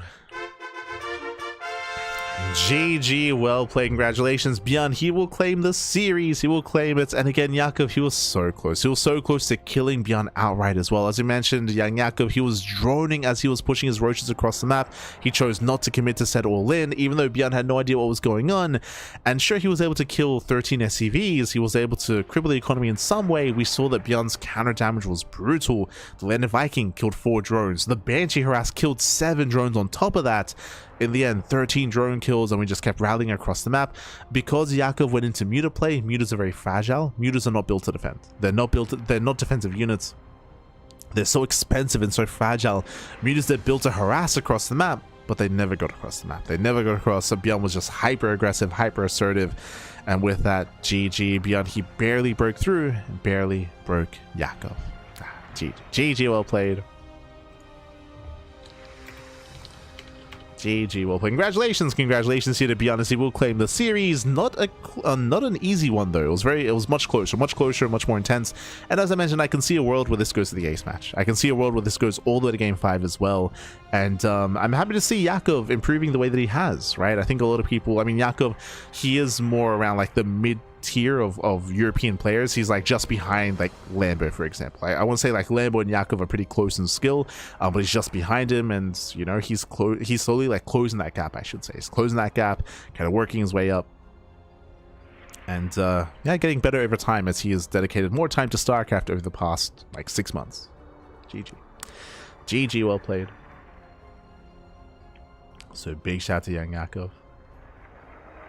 Has there been any response from the player feedback by Blizzard? I believe no. I don't think there's been any response from Blizzard. I think there are rumors going around that, like some doomer rumors that are like, Blizzard, they're just going to push through the changes anyway.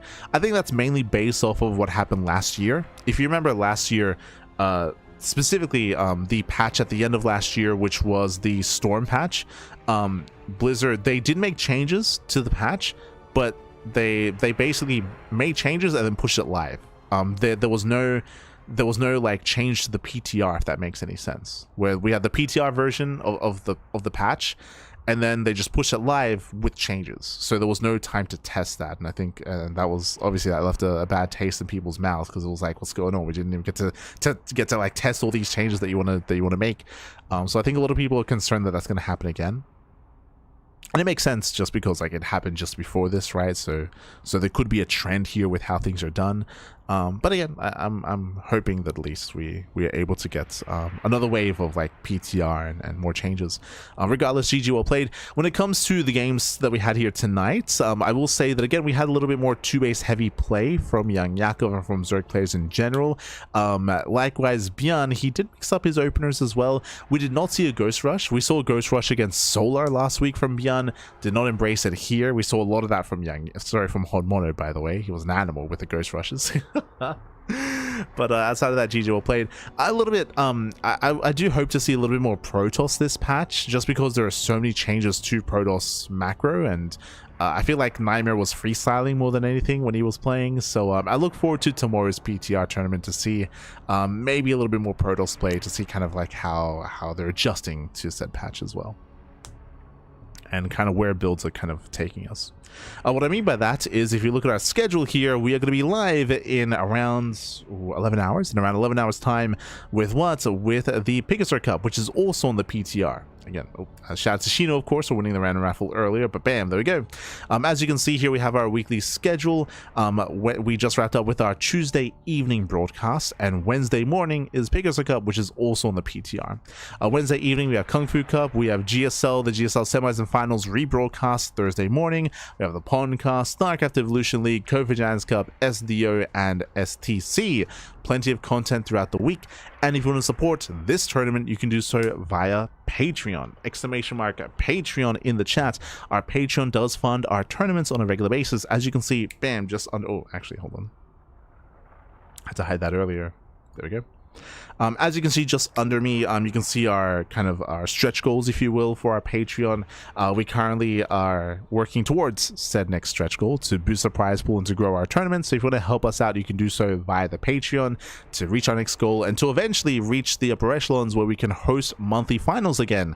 We were hosting monthly finals last year. Hopefully we can get there again this year. So again, it's all done via Patreon. I know there's a lot of Patreons out there. There's a lot of crowdfunding going on at the moment with GSL, with RSL, with Uwu Thermal's League, with Wardy's tournaments, with our tournaments as well. So there's a lot of crowdfunding going on, and of course resources are limited, but we appreciate all the support that we do get, of course. And regardless, we do host our tournaments on a regular weekly basis anyway. And again, our next Tuna Cup is going to be on Sunday. Is going to be this up and coming Sunday. Usually our Tuna Cups are on Sundays. The reason why it wasn't this Sunday past is because of GSL. Remember, GSL finals were on Sunday, and we didn't want to clash with GSL. We were casting GSL, so we couldn't clash with that anyway. So we had to reschedule the Tuna Cup to Tuesday, and then next week back to the regular schedule of Sunday. So Sunday Tuna Cups back. But otherwise, thanks for watching. Thanks so much for tuning in. We do appreciate it, and we're going to be heading off here for the evening. We'll be back tomorrow morning with Pig or So Cup. See you then. Otherwise, thanks for watching, and we'll see you guys next time.